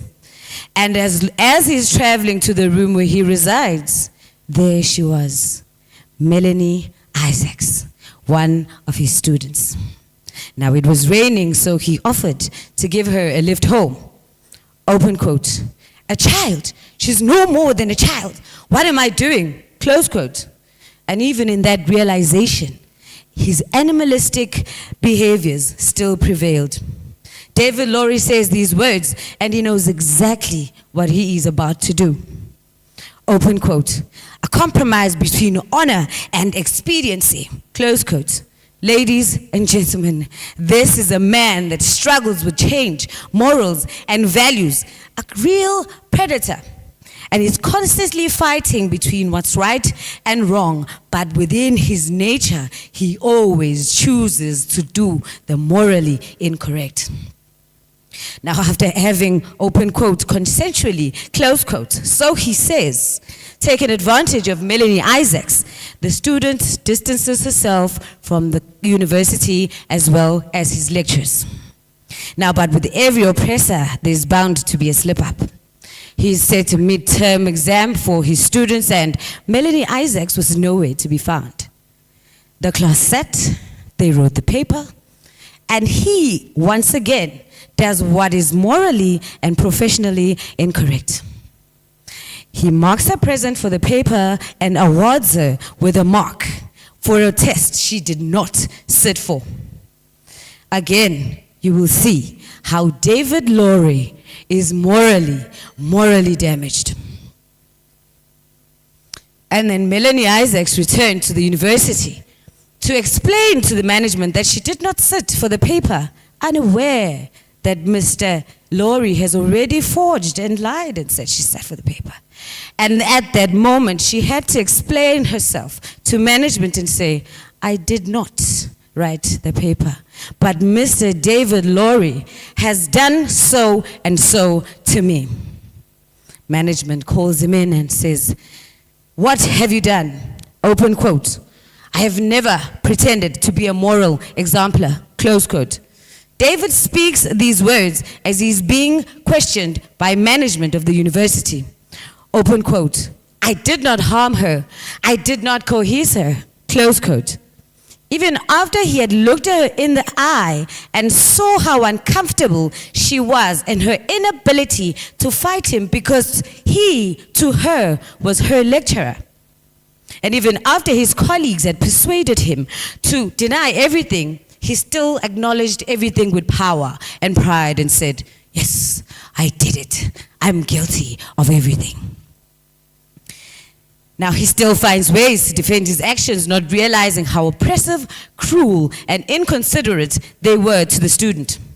Arrogance is being passed around like a cup of coffee as David Laurie is being questioned. And when he does not deny any of his actions, he goes on to say all was consensual and he did nothing wrong. Open quote. I will not apologize for my actions. I will not repent. Close quote. Again, David's morals fail him. He chooses to rather not fight for his position, but cowardly pack his bags and head over to the Eastern Cape where his daughter Lucy was residing.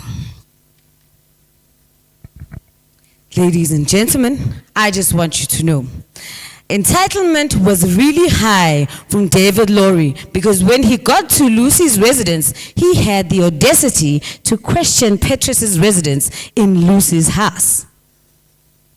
3 African men were seated outside and he got feared. He said, who are these men and what are they doing here? Close quote.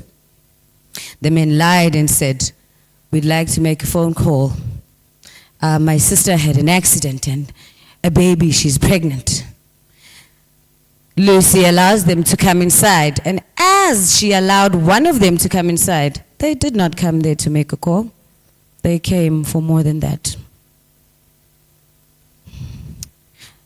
David and Lucy were attacked by these 3 African men who posed as people who needed assistance. David Laurie was beaten to a pulp, locked inside a toilet, and while his daughter was being raped in the other room. And in that moment, he felt the fear, the helplessness, and the inability to help his only daughter. Similar to what Melanie Isaacs went through. Ladies and gentlemen, in conclusion, I would like to say, I had a lot more to say. In conclusion, I would say simply that Mr. J.M. Coetzee wrote this book with enough passion and drive. I would give this book a 9 out of 10 because I'm not one for sad endings, but dramatically, I would award it with a 10 out of 10. Finally, I related a lot with this book because I myself am a student, and although I've never personally been exposed to such a tragedy as Melanie Isaacs, but I have been exposed to the invasion of privacy. This book has the best attention to detail, and I felt every single moment.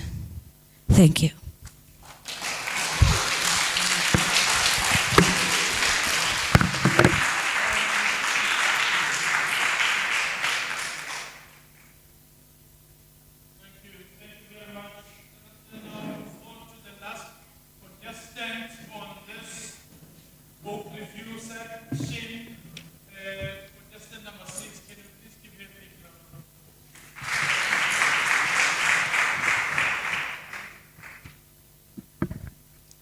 Greetings to you all. My name is Nonjabulo Hatebe, and I am contestant number 6.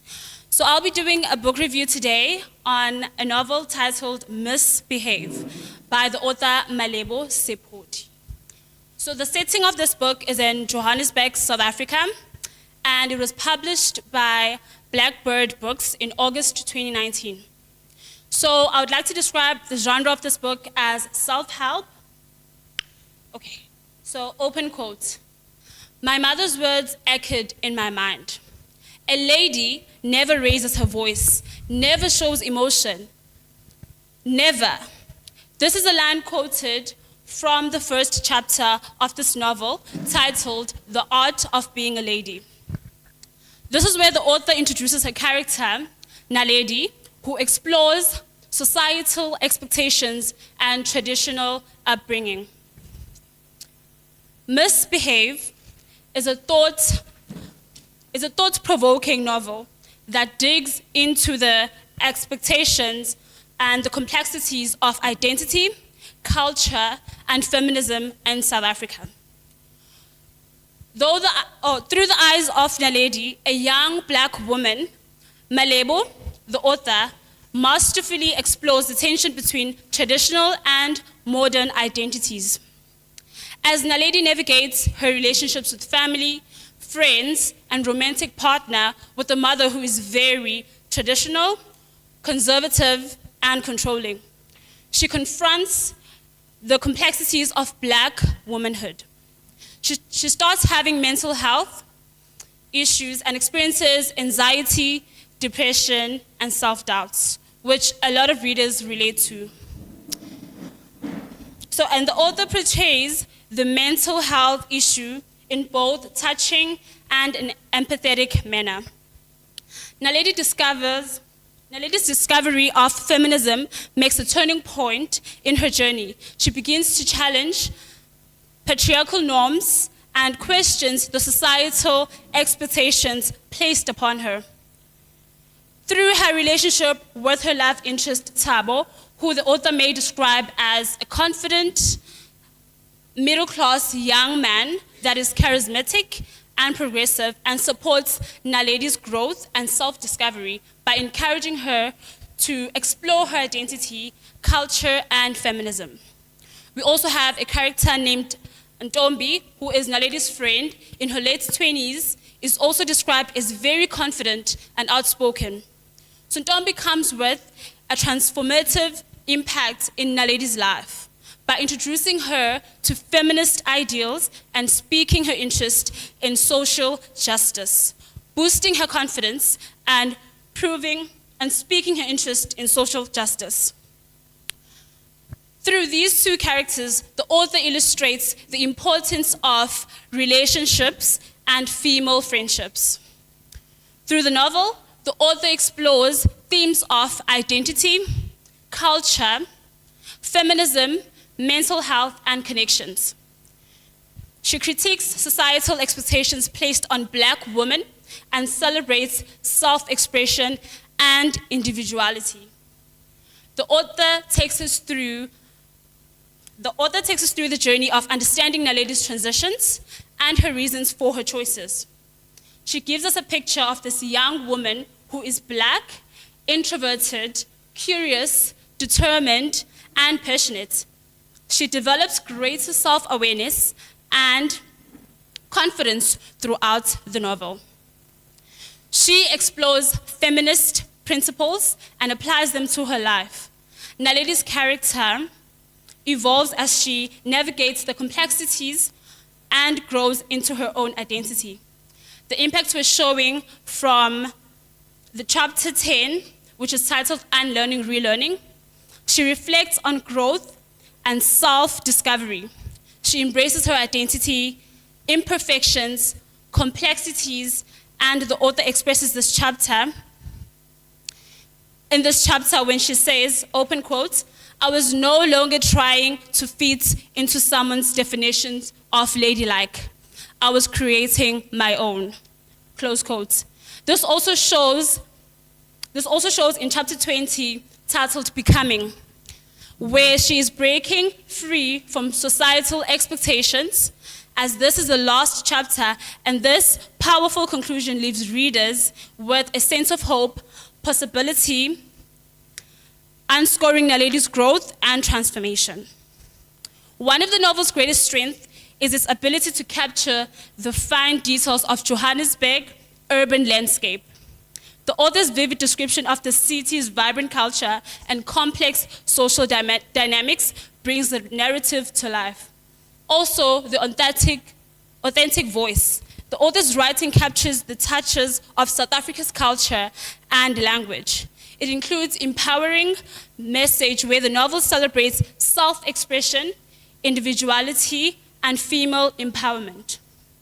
One of the weaknesses I've noticed is the character development, where supporting characters like Thabo and Dombi feel somewhat one-dimensional. Their opinions are very biased towards Naledi's character, and their characters lack depth and don't change throughout the novel. However, Misbehave is a must-read for anyone who is interested in South African literature, feminist fiction, stories about identities, and going through a self-discovery journey.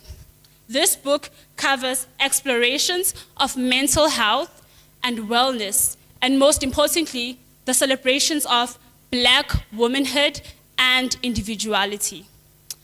Ultimately, Misbehave is a powerful exploration of Black womanhood, identity, and self-discovery. Malebo's debut novel is a testament in the complexity and diversity in South African experiences. So I personally would rate this novel a 4 out of 10, and I do suggest that you get yourself a copy. Thank you.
Greet you all.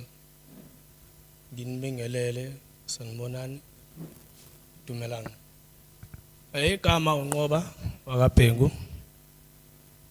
Abantu abaningi bangifollowishayo bangazi ngoKhosathu. Most of the time ngenza ama stand up comedies. Bese kuzobona ke ama monologue individual piece. Lokho engizokwenza nyana namhlanje. I topic yakhona it's a remember those days because some us don't know them. Hey Baba, remember those days when Umkulu knows that is Umkulu. When grandmother, he knows it as grandmother. Yeah, there was those fathers. When they are saying their rule is their rule. We used to sit down and listen to the stories, those bad days. While we are still sitting in the midnight, looking and listening to the fire. No one will talk, no one will listen other things that were not said. Those stories that were busy being shared by our fathers, they were only things that keep us from following our future. Even those women who are now being busy raped, there were no raping on these days. There were no money. We were depending on one thing. Sharing is caring. If you have a boy, I have a girl. I have to trade. We have to trade by one thing. If my father said to me, "Hey Mshana, come here," no one will tell you everything rather than your father. You will listen to your father, you will hear your father, you will do the rules because your father was your father. Many homes started from these days. Many rules started from these days. Even now, we cannot respect each other. But even those days, right now, we cannot respect. Those days, every child knows his role. We didn't wear any swag, any bling bling. No. Even the walk was still one walk. The boy, the man, the father, the woman, we all respect each other. We were all treated equally. Thinking about the future, respecting each and every man. You know your role in your life. We only live by hunting. Looking the small boy in the forest, using the nobkiri, using the spear. Think about that. We are only eating the food that we are busy hunting. No one tell you that you have to be a rich man. Wear your suit. They were anything rather than depending in the future in your country. Our cultures, we were respecting them. Our cultures were the only thing that we need to respect and need to keep informing about the generation to the another generation. Bring back my life and I'll bring back your life. Remember this one. Your culture, my culture. Your home, my home. Some others say, Sukasa, Mikasa. Thank you very much. Sukasa, Mikasa. Nizwile Leopard, Sukasa, Mikasa. Thank you very much. And another big round of applause for our entertainer. Ladies and gentlemen, we are amajaji ethu asahlanganisa saphetha amaphepha. Anybody with some freestyle, you know, MC rights ovula ama opportunities, you know. Ungapresenti phela lokho ozocompete ngakho cha. any out of the blue presentations whilst our judges are putting their heads together. Maybe if we can just give ourselves a 5 minutes nyana break, go do powder our nose and stuff like that. Yeah, 5 minutes, and it has to be 5 minutes. Ngampela. Thank you very much. Sacela manzi.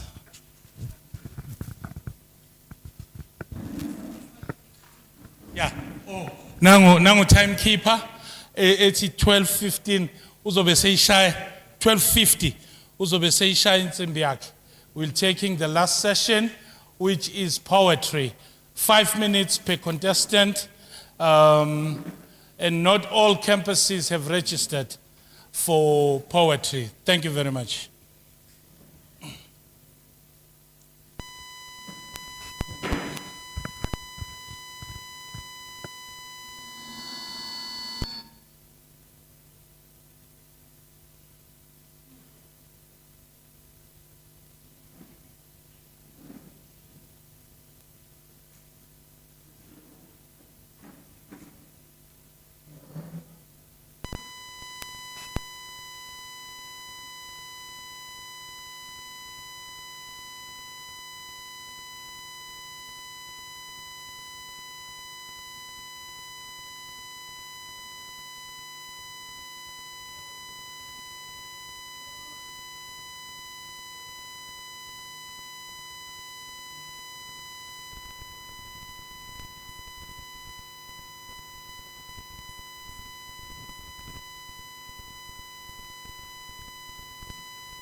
Hello. Hello. Hello, everybody. Everybody. Send it right back first. Right. Okay, we are moving on now to the second session of our competition, which is e-poetry. How was this? I nearly said, how was the smoking break? No, not here, not in the school. Yeah, not in the school. Hello, timekeeper. All right. Nazog. We're going to use the same format, but two contestants are not here. Two contestants are not here. It's the same process. 5 minutes though this time. 5 minutes in poetry. Contestant number 5. Contestant number 5, the floor is yours. Contestant number 7 and contestant number 1, please get ready.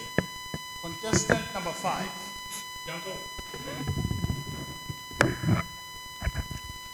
Greetings to all. My name is Xolisa Matangana. I'm contestant number 5. Today I'll be reciting a poem on Democracy's latest chapter. Democracy's latest chapter for all to partake. A system reborn with freedom's call. All voices matter, standing tall. Through ballots and votes declared, the people's will is loudly shared. A government of the people by the people's hand. A beacon of hope in a changing land with transparency and accountability in sight. Leaders serving many, not just a few in might. The rule of law, a shield to bear, protecting right, freedom's key. In latest chapter of the democracy's tale, the people's power is no longer frail. The voice is heard, the choice is clear. A brighter future is drawn near. Through unity and justice will forever stain, guiding the flames of this noble land. With every breath we'll take, we'll keep it aglow. A democracy in spirit will forever grow. But vigilancy is key to keep it alive. A democracy's flame can flicker and drive. Let us tend to the fire of the noble quest and ensure the freedom's torch forever finds its best. Sleeping giant, staring awake. Democracy's latest chapter for all to partake. Thank you.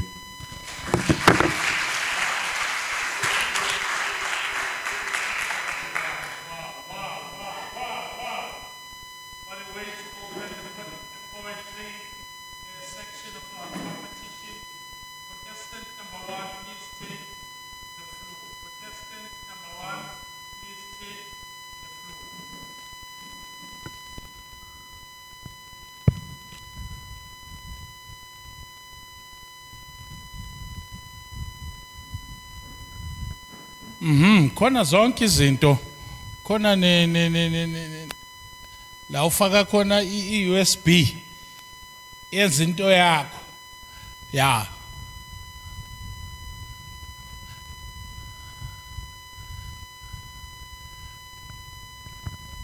Freestyle.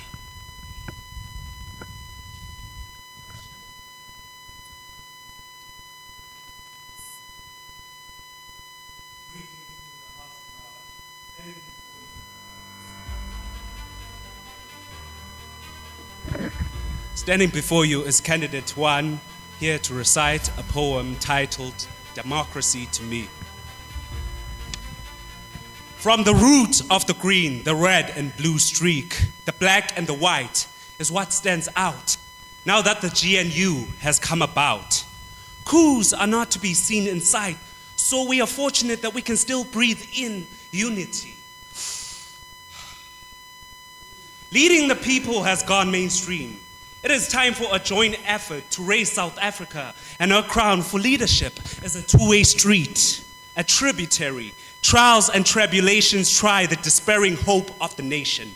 This time, our only hope may be the dawn of the so-called 7th administration. Still, I have been pondering on patience, and pardon me, I speak for many as I preach. Let the government flip the hourglass for all of us to see how long their promises fall like the sand. I weep. The GNU picks up their feet and makes us march into new homes with new streets. The symphony stops so often, and I know that we all have the courage to scream with glee. The GNU, a bridge across the divide, where former foes now walk side by side. In unity, we sought to heal the scars of wounds too deep to feel. The 7th administration takes its stand, guiding the future with a steady hand. Together we build, together we strive. In this democracy, we are alive. So let us rise as fellow South Africans, with the government forget anew. Our future bright, our visions clear, a land of promise, year by year.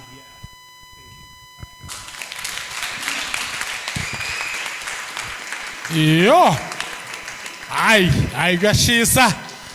Kuyashisa, the house is getting warm. Woohoo! Contestant number 2. Contestant number 2, baphethe ijazi uzolishiya manje. Kuyashisa, contestant number 2, take the floor. Contestant number 8, please be prepared. Kuyashisa, kuzoshisa. Oh my gosh.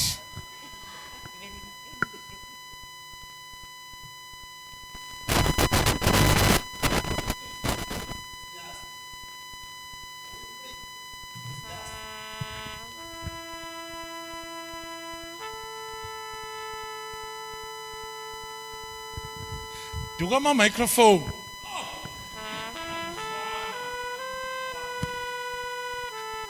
Greeting, my name is Komani Zuma, poet number 2, and this is my poem. Free at last. Are we free? At all. Hear the voice of the black nation who fought decades to obtain this freedom as we are living in this democracy. Are we free at last? Are we free at all? Because sacrificing life was the only way to satisfy us on that depression, because life wasn't good back then. How are we free at last? How are we free at all? Some say they came and they create the theory of the system. That's why our parents have been fighting all along to be free at last. Are we free at all? But that system was failing us, and they started blaming the system because it was killing our future. They say, lay down your weapon. Let the voice be the weapon you need. But that weapon system was created against us. How are we free at last? How are we free at all? If it was not integration of the black nation, our voice could be not heard. How are we free at last? How are we free at last? We now here by honoring 30 years of democracy. Hundreds and thousands of our innocent soul die fighting for this democracy. Are we enjoying this democracy? Are we free at all? It is not the majority who are enjoying this democracy, who are reaping the fruits of our hard labors. Are we enjoying this democracy? After 30 years of democracy, are we free at last? Are we free at all? Are we enjoying this democracy? There was no peace back then. Education was for a chosen few up until now. Our voice were not heard up until now. We are free at last, but our race is not done yet up until we get a victory for our future. We are free at last. Thank you.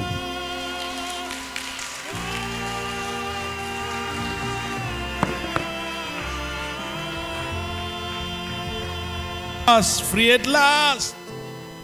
Free at last. Say free at last. Kakusho bani? Who said that?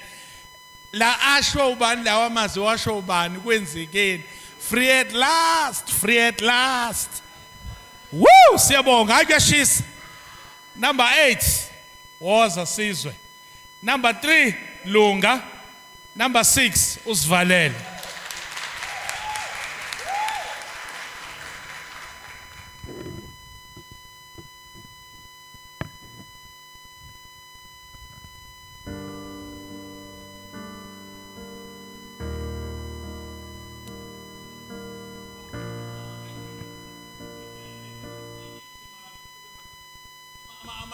Hlangana hlukana amajaji ahlangana hlukana. Sicela ubushona phansi ushona phezulu ubulunga. Our adjudicators will indicate when they are ready. Our adjudicators, oh, now they are now ready. They are not ready. Hayi kunzima manje. Kunzima. Singabakho baba, singabakho. Yayiqinile iqondile. Wayiqoqa wayiqaqa. Engane ayibosha ifundo lesiqede lentamo. Betha soze ngiphunyuke ngithi sanibonani ngizoyiqala ngiyiqhubeke ngize ngiyiqede engani ngavuma uba iqhawe lesibongo lesibonkazi igama kuthanda the poets ichwane losonkondlo nosonkondlokazi contestant number 8 inkondlo engizonihola na ithi feel freedom. Freedom is the future of what we're supposed to be living like in the past. As we all know, this country comes from tragedy, sanctions and poverty. But the past doesn't determine who we are and what are we going to be in the future. Yesterday, I was an infant, crying out loud, failing to face my fears. But today, that's all changed. I am a grown man, taking up actions and facing my responsibilities. I bow to the fighters, our forefathers, for their intelligence, wisdom, capacity, and discretion, who fought tooth and nail and thrive to give us back our dignity and freedom. Now I know how to love and show humanity to one another without remorse. It doesn't matter if you are black, white, colored, Indian or even Chinese. But freedom is the erase of all the bad things that happened in the past. Let us all be united and celebrate as one because we are sharing the same blood. Who am I to defy that? Who am I to defy that?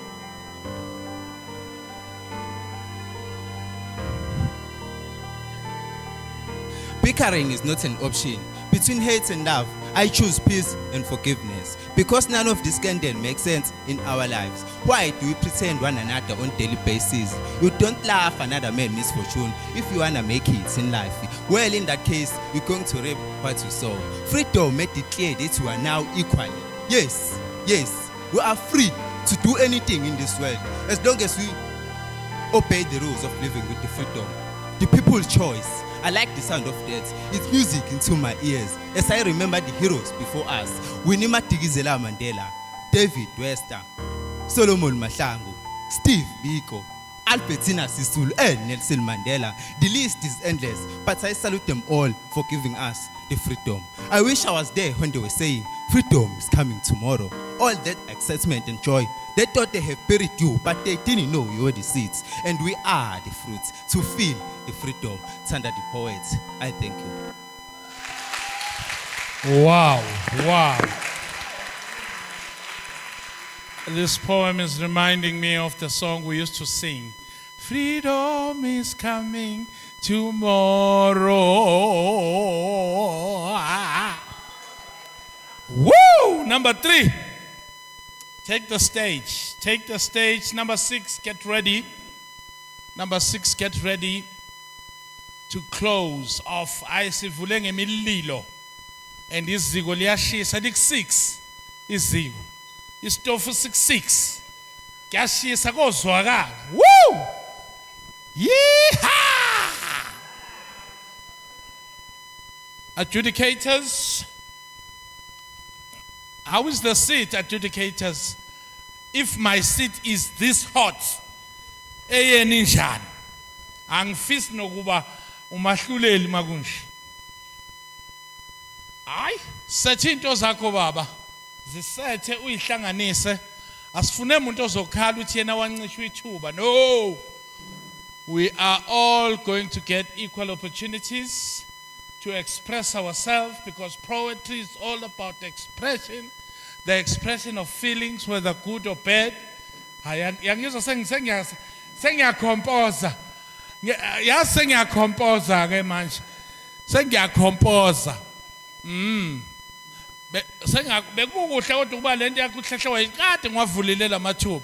Kodwa hayi somnika ithuba. No, number 6, makukhona nawo kwakho ofuna kungene ngemshini ngobuxhakaxhaka bezokuxhumana ungithusile number 8 ngithi uzoyishaya ngesizulu kanti uyasibingelela. Anyway, this month is Africa Heritage Month, October, not South Africa. South Africa was last month, but this month is Africa Heritage Month. Aziweke.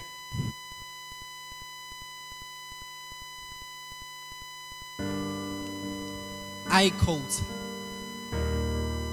the most important thing in democracy is the people's will. 30 years of democracy. Ladies and gentlemen, I am Ayanda Mgwengwe, consistent number 3. In the garden of connection, we meet. For 30 years, we've raised the flag. Through stormy seas and roads that drags, a nation's hope, a people's voice. In freedom's name, we've made our choice. A 70 seats in the seats of power, a symbol of our will in this hour. But whisper grows like shadows loom of all the deals made in the backroom gloom. Promises cast in air like seeds in air. But who can see if the truth is there? Collusion speaks between the lines, between the ones who. So promises cast in sky like seeds in air. So, ladies and gentlemen,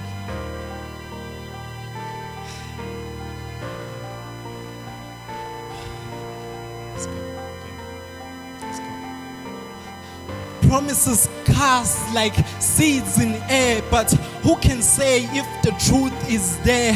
Collision speaks in silent ties between the ones we idolize.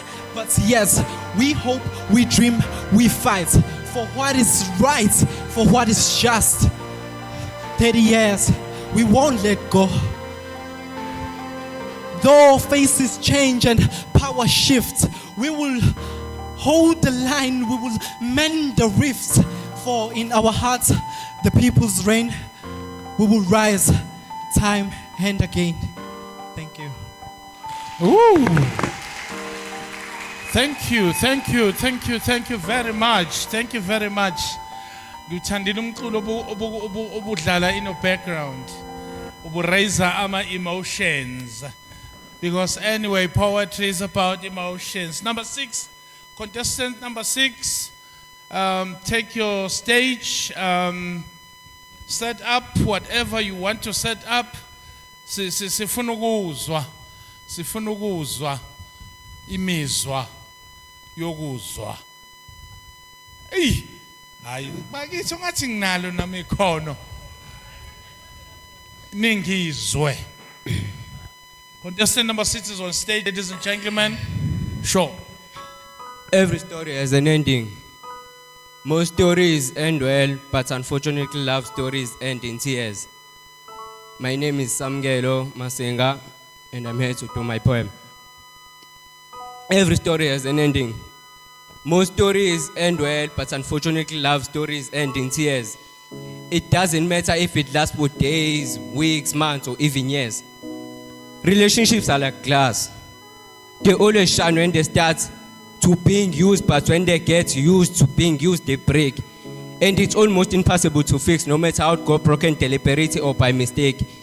If I were you, I will enjoy it at its best so that I won't regret it when it expires. Sometimes the dead remains a secret only God knows until it transpires. Leaving your heart on your soul in your sorrow. You start questioning yourself and still keep quiet until you realize that all those questions are rhetorical. Hateful displease. To being complete because you just lost that person who was supposed to complete you. You feel so weak. Hate you thought the person was so strong too. Life is cruel. So our breakups. After the first one you promised to never love again, but you still do it. Not once, not twice. I don't know how many times, but you keep on falling and breaking, falling and breaking, falling and breaking, falling and breaking. You get hurt until a point where you can't feel it anymore.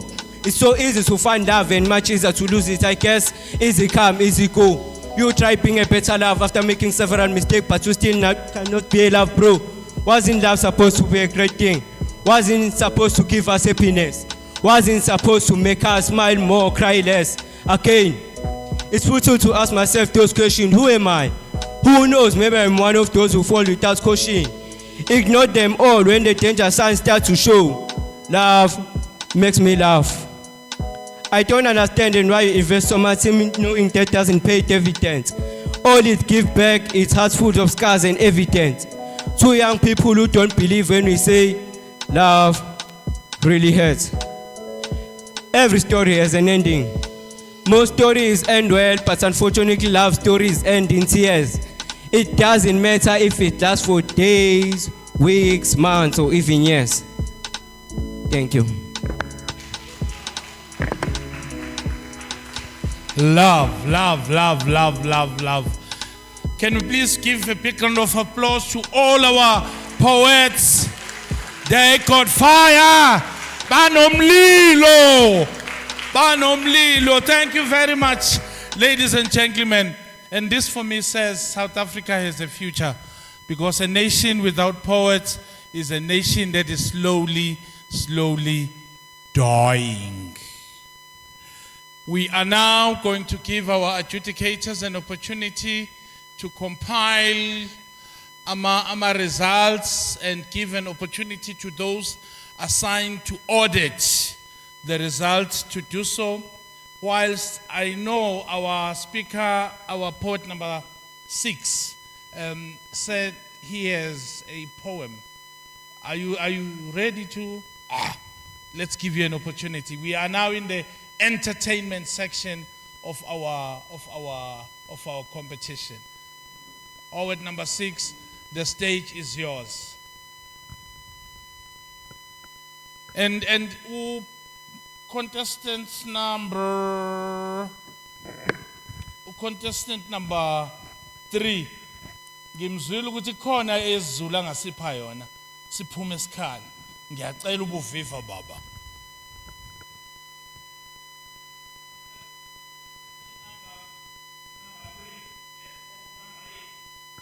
Number 8. Yeah. Khona into engiyizwile unomlilo. uJesu uthi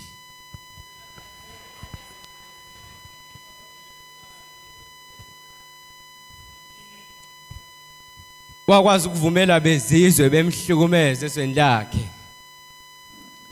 Alwa amaqhawe sayithola inkululeko namhlanje umnyama uhlukumeza umnyama. Omdalo wambusisa ngamandla okulapha yena wabona kungcono ukuphehla amanzi amnyama ngiyamsaba umuntu omnyama. Lona okwazi ukuphuma endlini ashiya ingane elambatha athatha imali yokugcina uthenga imithi okuthakatha. Ngiyamhlula ukusibona zami ingakho imizamo ethe ichitha kanti makwenzekile waphumelela uphenduka isitha. Ubona ukufa kudla ubhedu kangaka nje iyena imbangela yokuqala. Unomona kancumi, unonya kanamahloni, uyona ungumoni. Angisakhululeki noma eseduze kwami. Ngizwe ngathi nginetula likhandayo ngiyamsaba umuntu omnyama. Uke ufuna umsebenzi wathi mayuthola wavalela abanye amathuba. Khona lapha abasebenza kangcono kunayo bathalisa inhlabathi ngesifuba.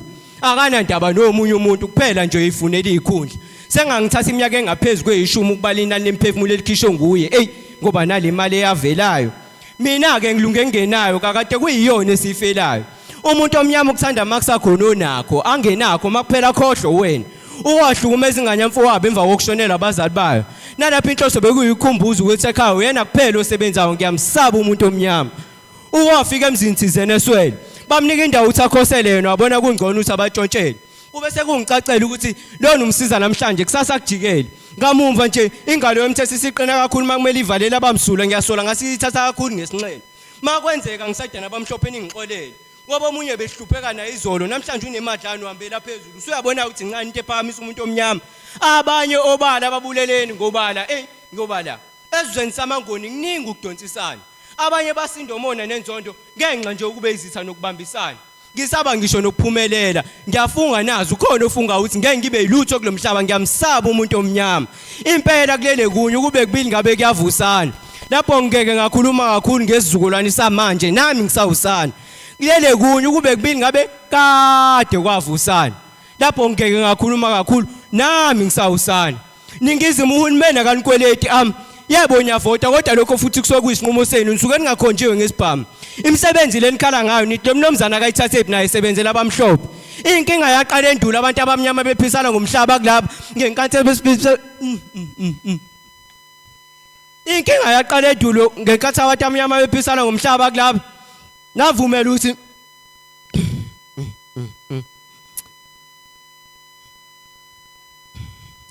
impela kulele kunye kube kubili ngabe kuyavusana. Lapho ngeke ngakhuluma kakhulu nami ngisawusana. Kulele kunye kube kubili ngabe kuyavusana. Lapho ngeke ngakhuluma kakhulu nami ngisawusana.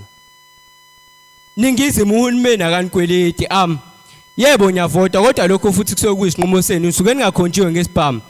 Imisebenzi lenikhala ngayo nithi lo mnumzana akayithathe naye sebenzela abamhlophe. Inkinga yaqala endulo abantu abamnyama bephisana ngomhlaba kulapha ngenkathi besibikela nesibuko navumela ukuthi baniqhophe. Umhlaba ngeke usabuya phela sesikhokhela ukuhamba emanxiweni akusekho kwandawo nginyathela anganisamba phezulu kwalabo bebethi balwela inkululeko. Fundani ukusebenzisa eninakho manje ngenakho nyeke ukuthembela kwinto mahhala. Ulele kunye ukube kubili ngabe kuyavusana. Kulele kunye ukube kubili ngabe kuyavusana. Impela kulele kunye ukube kubili ngabe kuyavusana. Kulele kunye ukube kubili ngabe kuyavusana. Lapho ngeke ngakhuluma kakhulu ngesizukulwane samanje nami ngisawusana. Kulele kunye ukube kubili ngabe kade kwavusana. Lapho ngeke ngakhuluma kakhulu nami ngisawusana. Ningizimu uhulumeni akanikweleti ami. Yebo nyavota kodwa lokho futhi kusuke kuyisinqumo senu nisuke ningakhontshiwe ngesibhamu. Imisebenzi lenikhala ngayo nithi lo mnomzana akayithathe phi naye isebenzela abamhlophe. Inkinga yaqala endulo abantu abamnyama bephisana ngomhlaba kulabo ngekhathi benifikela nesibuko navumela ukuthi baniqhophe. Umhlaba ngeke usabuya phela sesikhokhela ukuhamba emanxiweni akusekho kandawo nginyathela anganisamba phezulu kwalabo bebalwela inkulu leyo. Fundani ukusebenzisa eninakho maningenakho niyeke ukuthembela kwinto yamahala. Okwakwenzeka ezulwini ngeke kufane inhlobo nokwenzeka la emhlabeni. Ngakho ke emva kokulalela iBhayibheli kumele sithi cocoze yaphela ngoba incwadi engcwele igcina ingane yokane hey kulele kunye kube kubili ngabe kuyavusana. Lapho ngeke ngakhuluma kakhulu nami ngisawusana. Ema-university akufundwe kabanzi nangobuntu ngoba siyazi lento enziwe uthisha ezikoleni. Ubuhlakani bulele engqondweni manje uma umshaya uthi acabangeni. Mani kwazi ukubukisa ngabafundi kwabanye abafundi ngenxa nje ukuphuza ukubamba nezinye ingane ezicabangeni. Ezinye zezinto ezenziwa yintsha enkundleni zokuxhumana ziyimfundiso nemisebenzi yenu. Mengakuthinta ukungayixaki iyoze imthole umnikazi kazi abahlengikazi ababoshwa ngani mabesiza ingane ukuthi ibulala izingane. Oh konjengenaqala uyena ovalelwayo kulelizwe kazi ugesi siphucwa kanjani sukhokhela. Okubhlungu ukuthi iningi lalabo behlezi sibavotele inkinga esibhekana nazo abazazi nalokho asikwazi ukuthi kuza kanjani. Wena ke nje mobuka kuyabamnyama emzini kamongameli makhamba umbani. Laba banandaba nathi nekusasa lethu ugesi uhamba noma abafundi bamatikuletsheni bebhala ngitshele kuthiwa befunde ngani. Eyamakhansela ke noma singayikhansela. Laba badla imali engabe baxhasa ngazo umphakathi ningangichazeli mina nina kuve nizicabangela. Lezikhundleni igijimelayo ziyanisinda kanti yini lenisuke niyilwela. Niyokhohlisa abanganazi mina ngizazi zonke inhlelo zenu. Impela kulele kunye kube kubili ngabe kuyavusana. Lapho ngeke ngakhuluma kakhulu nami ngisawusana. Umjolo umdlalo onzima ingakho iningi leni uthitha. Kodwa phela uthanda lishintshile nini esengicela ukukhohlakala. Mabenithithela nyakhala kodwa nina manifuna abantu babantu imizwa abanigqizi maqakala. Umjolo umdlalo onzima ingakho iningi leni uthitha. Kodwa phela uthanda lishintshile nini esengicela ukukhohlakala. Mabenithithela nyakhala kodwa nina manifuna abantu babantu imizwa abanendaba nayo. Thina uthando besilazi lihambisana nemizwa omzimba. Nina senaliphelezela ngemali ukwazise phela isekho into yamahala. Abesifazane bakhonza besilisa babubusisa ngemali bakhohle ukuthi ibless elikhulu umdala. Ama-robots esimila avaliwe umhlaba ugcweleze eqamgaqo weqwane eziyalo zabazali. Hey ngoba futhi uthando lwamanje. Into ngazalo isafana kuhlukene abanikazi pheka selapenda ngenyembezi ezichitha amehla namalanga odade mabekhala ngenxa yokushawa. Obaba badala bathi age is just a number mabegqiba ihlazo lokulala nezingane abangayizala kodwa kuyafana. Ontanga basibiza ngezingane bathi abajoli nabantu abangena imoto egcineni bathi bonke abafana bayafana. Uthando lwamanje ningenze ngalahlekelwa yithemba ngoba nalo bengemthemba abena abadriver ngasala nabahamba ngoba imoto engenayo. Mina ngisayithembi kwamina ngoba anginamandla okujabulisa isifazane. Ngoba ngcono mhlazana ngaqashwa ngoba okwamanje empilweni yesifazana akunamsebenzi. Ekani ukuvuma ukuthi kulesikhathi imali ayisisisekelo sothando irelationship yakwazi ukusebenza noma abanikazi babe bengasebenzi. Uthando lweqiniso sonoluthola mhla odade bengayeke ukuqomela indlala. Maningashintsha indlela yokucabanga mhlawumbe abafethu labeni babiza ngezinja bangayeke ukundlala. Engathi inkoma bakozoyithola uyisebeni kube endaweni zokucima ukoma sanolotsholwa ngotshwala. Uxolo ningadlali ngabafana bamapholo. Icala mali kubona idlishele ngibacelela ushwele emabenonile. Iqiniso lithi anibathani futhi abanchaza abanayo incazelo yenu kuphela nje nisikela kweninonile. Impela iningi labafethu liba nezintombi maliholile. Nani nasuke nabafaka kabo 50-50 emjolweni namhlanje abantu beni balala nabangani beni. Umshado ukude kakhulu nani. Akona ukuthi nithakathiwe noma nibuzisiwe ukuthi niyithanda kakhulu izinto zomhlaba nani. Abanye abakubona ububi kwabesilisa mabeqoma ngani basuke belinde lokukhulu. Kodwa phela uthanda lishintshile nini sengicela ukukhohlakala. Mabenithithela nyakhala kodwa nina manifuna abantu babantu imizwa abanigqizi maqakala. Uthanda lishintshile nini sengicela ukukhohlakala. Mabenithithela nyakhala kodwa nina manifuna abantu babantu imizwa abanigqizi maqakala. Unjolo umdlalo onzima ingakho eningi leni uthitha. Ngiyabonga kakhulu. Yo. Hayi kushubili benge ngasho ngathi poetry isitshela istory sempini nizwile kodwa umjolo niuzwile kodwa umjolo ngiusaba kabi ngiusaba ukufa umjolo ngiyawusaba.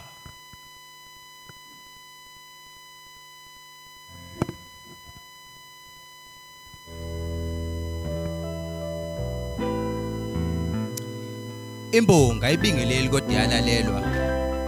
Lo ngaphambi kwenu uthanda the poets. Ichwane losonkondlo nosonkondlokazi. Inkondlo engizonihawula na ithi umyalezo ngutholile. Umyalezo ngutholile. Ngingalindele futhi ngingazelele. Ngajula kwabantu ekujuleni kwenhliziyo yami. Ngezwa ingqondo iphithana, ikhanda lazula. Engani uZulu wayesesiphuzile izulu. Esithi Can I repeat again?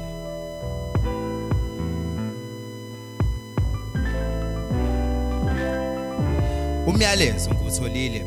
Ngingalindele futhi ngingazelele. Ngajula kwabanda ekujuleni kwenhliziyo yami.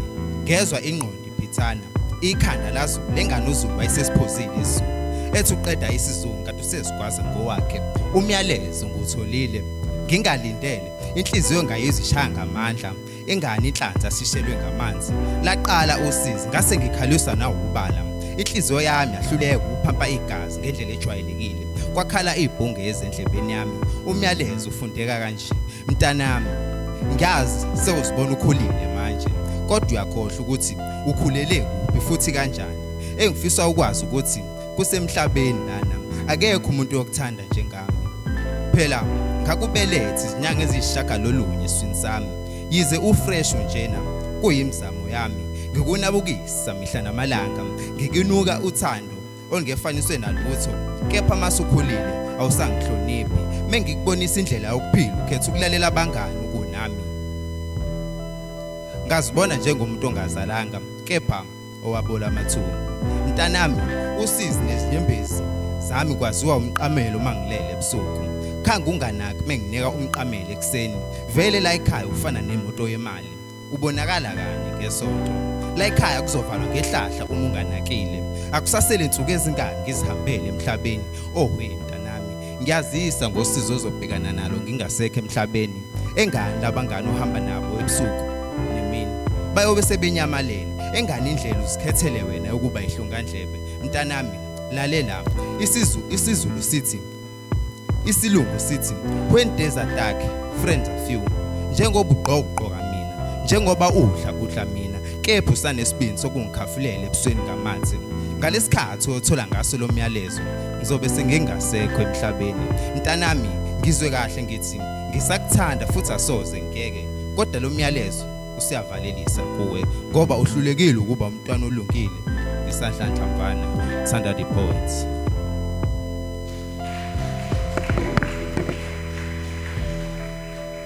Wow. Thank you very much. Sengimkhulumelile. We now are going to break for lunch. Sengimkhulumelile ukuthi ake sibambe isithi kuba lunch. Socela ke ukuthi sihambe ngamatafula.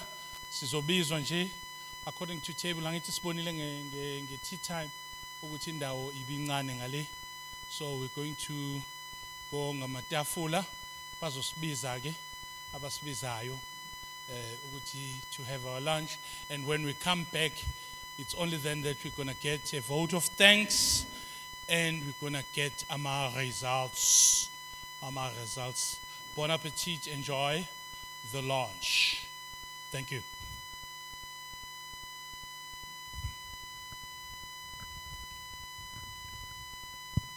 Thank you, Mr. Ngiba. As he's mentioned, we're about to break for lunch. Please, can we do it table by table because the space is pretty small on the other side. So can we start with the first table there, the second table there, and the small table there.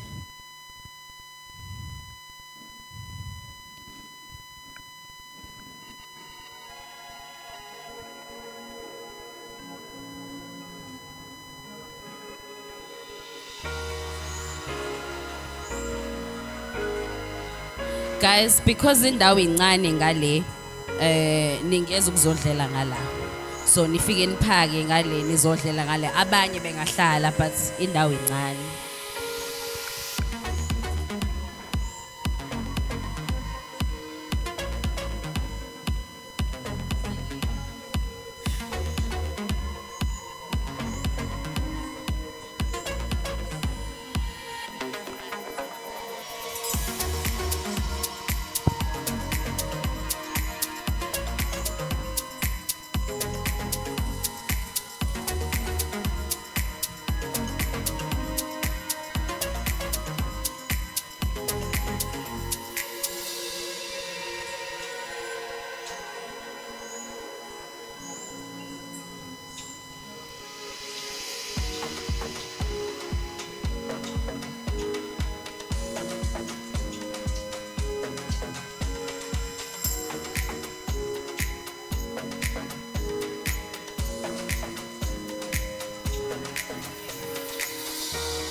guys okay?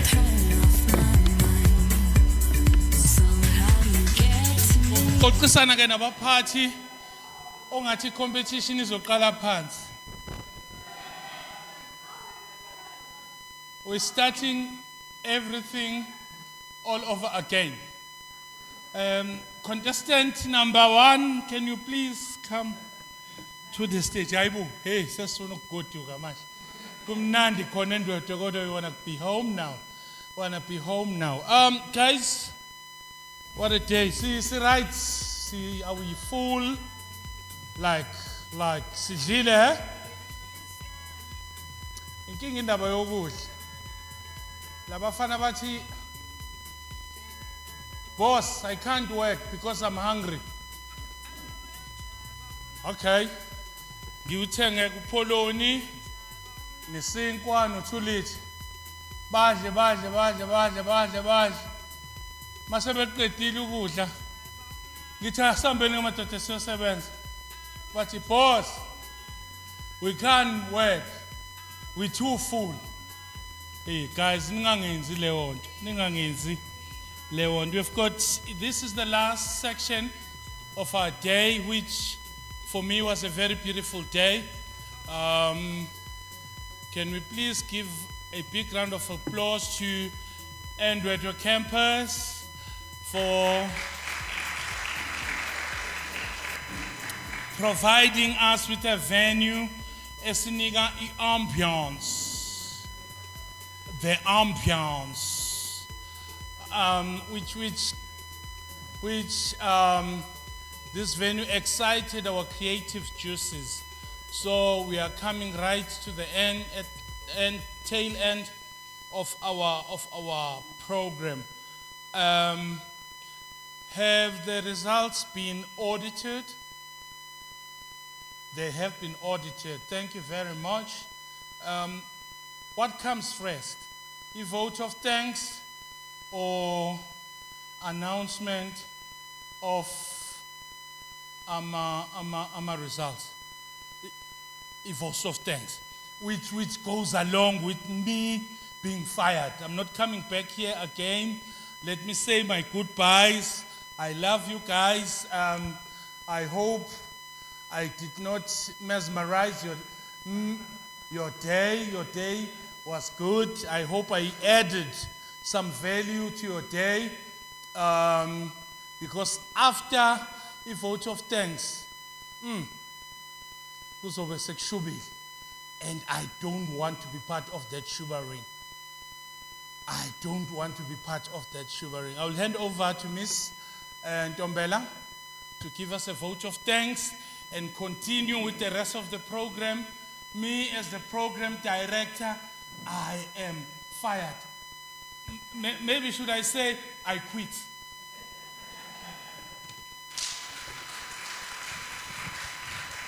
Thank you, Mr. Ngiba. Thank you very much, Mr. Ngiba. Ngicela simshayele izandla, please. Thank you for being the director of our program today. You did a spectacular job. You were very entertaining. You were very funny. I think next time, siyakudinga la ukuthi ube poet. Uzosishayela entertainment nje.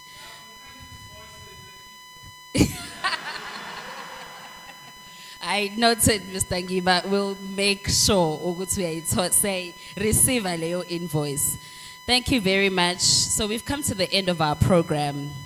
Thank you very much for being patient.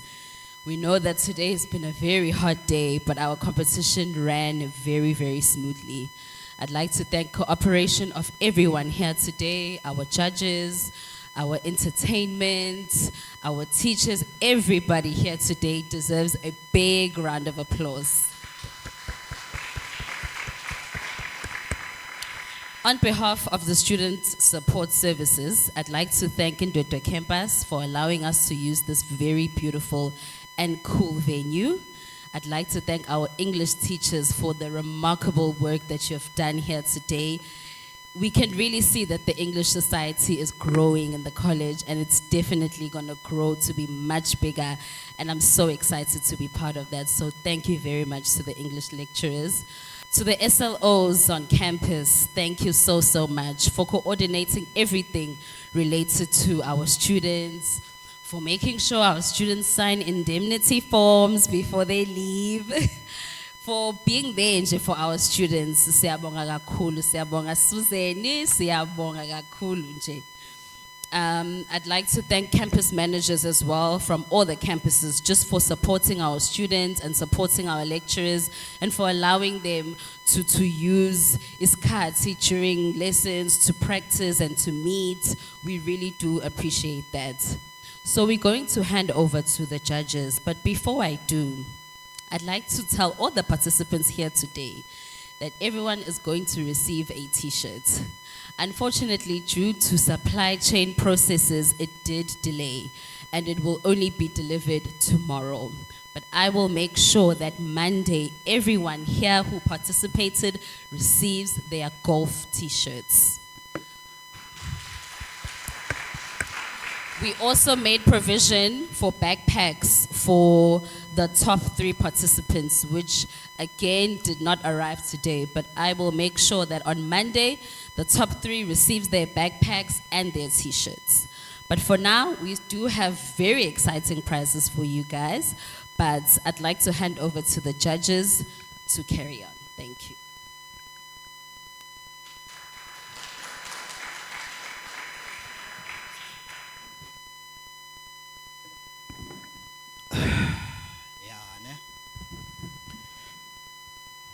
Molweni nonke. Ndiyathemba niyaphila.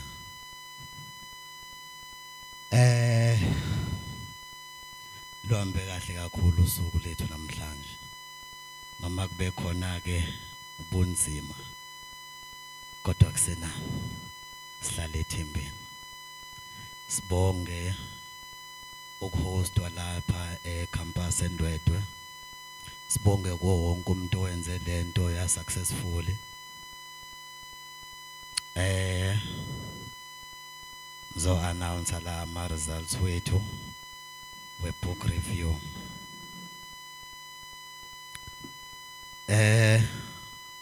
Ama winners wethu azoba u3 kuphela. Ndizo announce uqala ku3, sithi 2, sithi 1.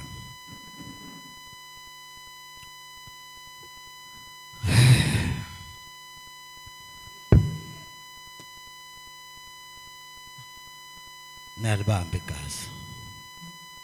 Nikhulile. So, ladies and gentlemen,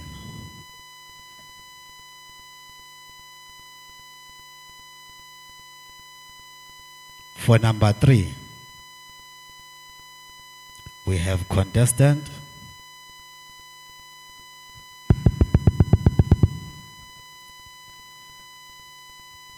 book review. We have contestant number 6. Simshayeleni izandla.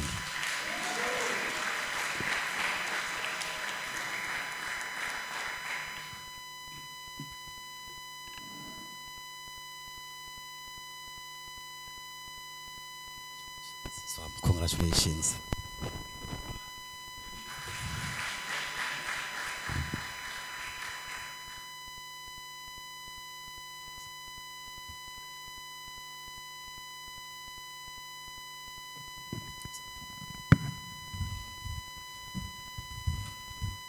Sishaya izandla.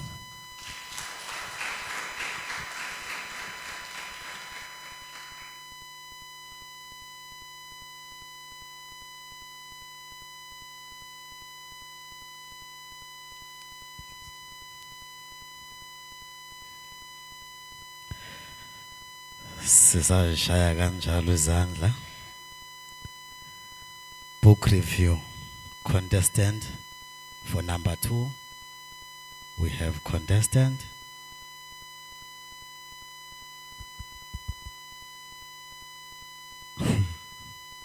number 3.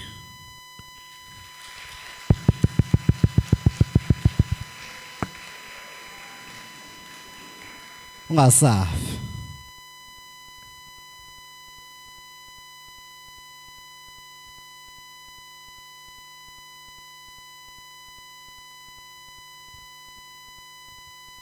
ezandleni.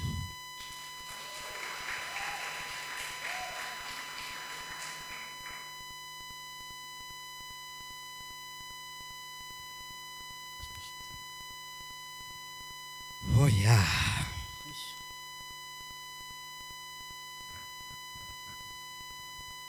Ladies and gentlemen, we have our number one. Uyishayile lento. Esiqa simshayele izandla nje singekamazi ukuthi ubani lo.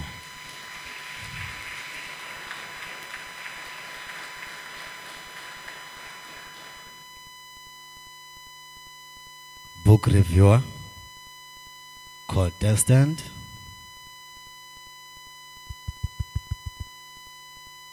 number 2. Congratulations.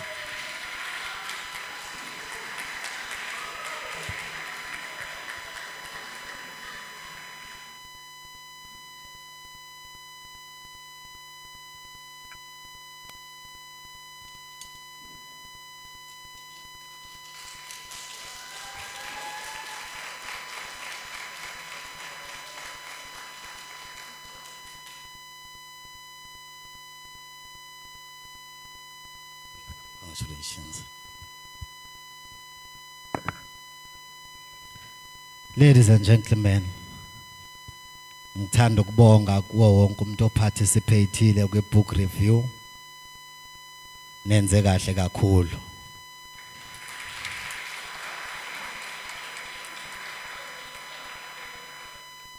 Siyabonga bafethu na competition elandelayo siyathemba ukuphinde sinibone futhi ningaphela amandla. Kwe competition ezayo kunganguwe usengaphinde uyiphinde kukuwe nje kodwa nifisela konke okuhle. Ndiyavulela.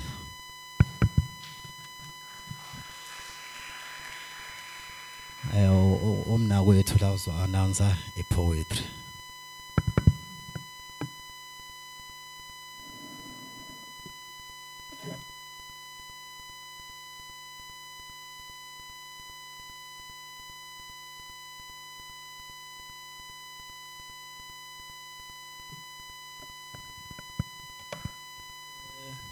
Ngithanda ukubonga bonke abantu abakhona abaphumelele namhlanje.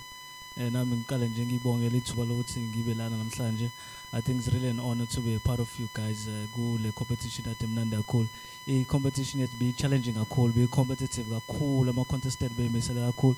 So nje firstly I would like to ukubonga abantu ade bekwi-program uDr S Ungiba and uMiss N Mbongwe and then uMr M Luthuli. And then ngiphinde ngizobonga futhi ovulela nge-opening prayer uDr S Ngiba and then futhi ngibingelele ubaba uMN Ngema oyimanager. Ngiphinde futhi ngibingelele uMr T Sibiya, ngiphinde ngibingelele uMiss H Ntombela, ngiphinde futhi ngibingelele uN Dlamini. So ngiyabonga kakhulu ngeparticipation yenu kuze futhi kufike nalana ngibingelele nathi ngibingelele mfowethu ade sama judges namhlanje.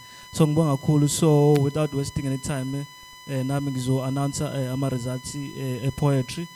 Poetry ngisho challenge sibe nayo iyashesha kakhulu, ifast yabo. So kanti icriteria efana sijudge ngayo once abantu besha poem they moving too fast. So icriteria kuba complicated ukuthi we craft at the same time yabona le. But we did manage to try to give an accurate score possible. I think it's an accurate score possible. We did try by all means ukuthi sibe objective, singabe bias.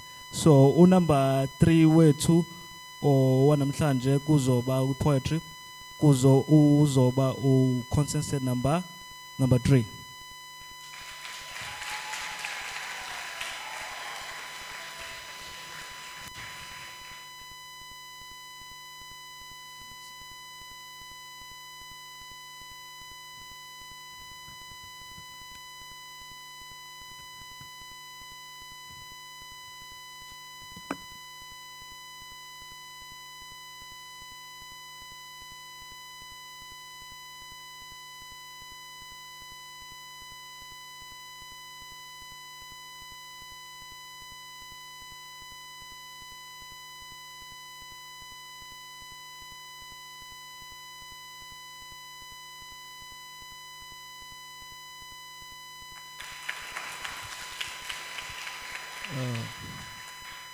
Siyabongela kakhulu brother.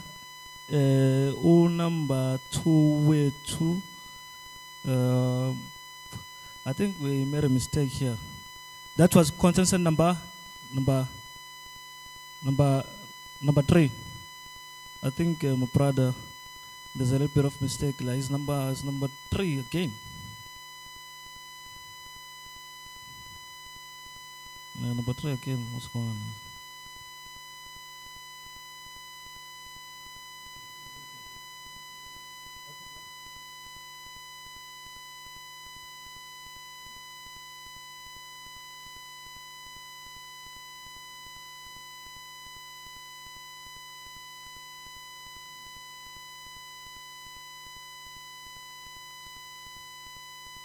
No, now number. I think number 3 right here. I think now number 2 is fine. No, it's okay. Okay. Number 2, or position 2 way 2. Contest number 2.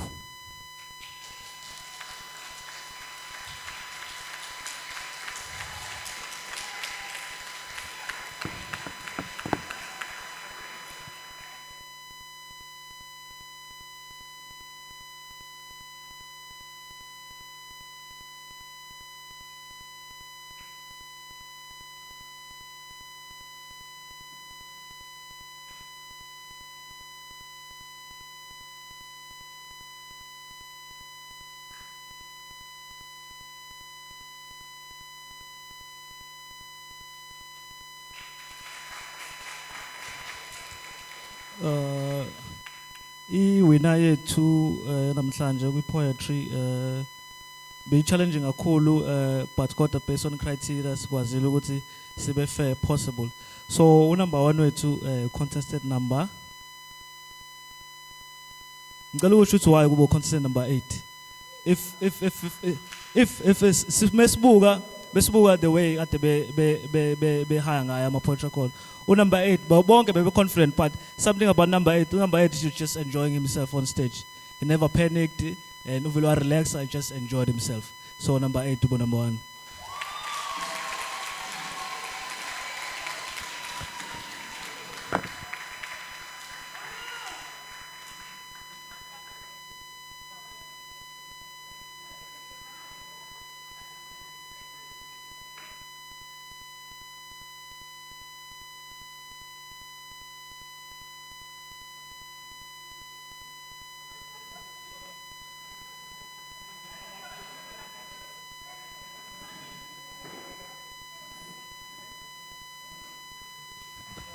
No, sibonga kakhulu siya encourage nalabo abanye bandla benze kahle nalenye ilanga insuku ayifani. So niqhubeke nomsebenzi omuhle, umsebenzi wenu yancomeka nonke niyashahla ama poem siyabonga kakhulu.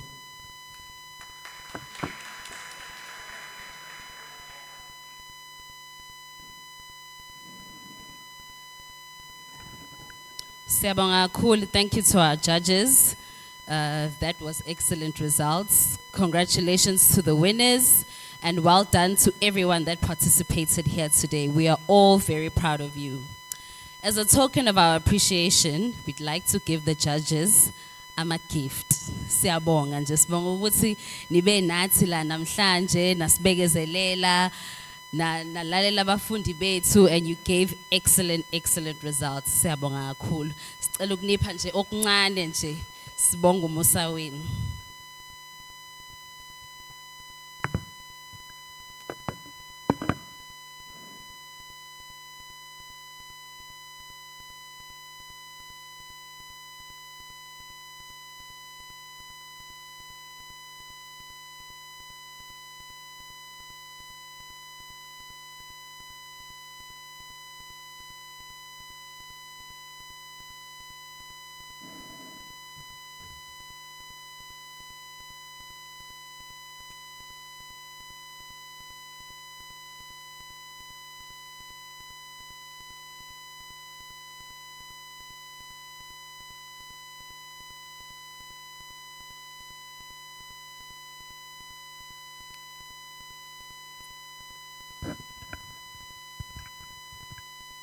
Thank you to our judges. There's very exciting gifts, lab. So, yeah. Mr. Ngiba, Sicela ukukupha nawe igift. Siyabonga nje ukusiphathela uhlelo kamnandi kangaka. Uphinde ube entertainer futhi yethu. Siyabonga kakhulu Mr. Ngiba.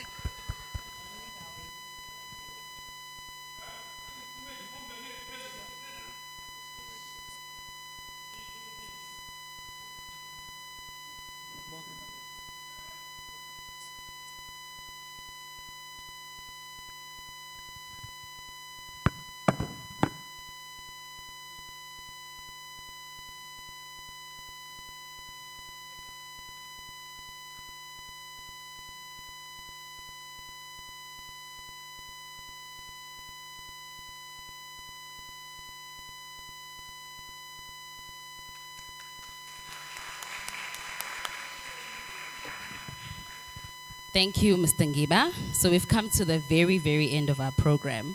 Siyabonga kakhulu. Besacela ama participants e-debate, book review, ne poetry ezengapha ngaphambili for a photo shoot. So we're going to take individual photos and we're going to take group photos as well.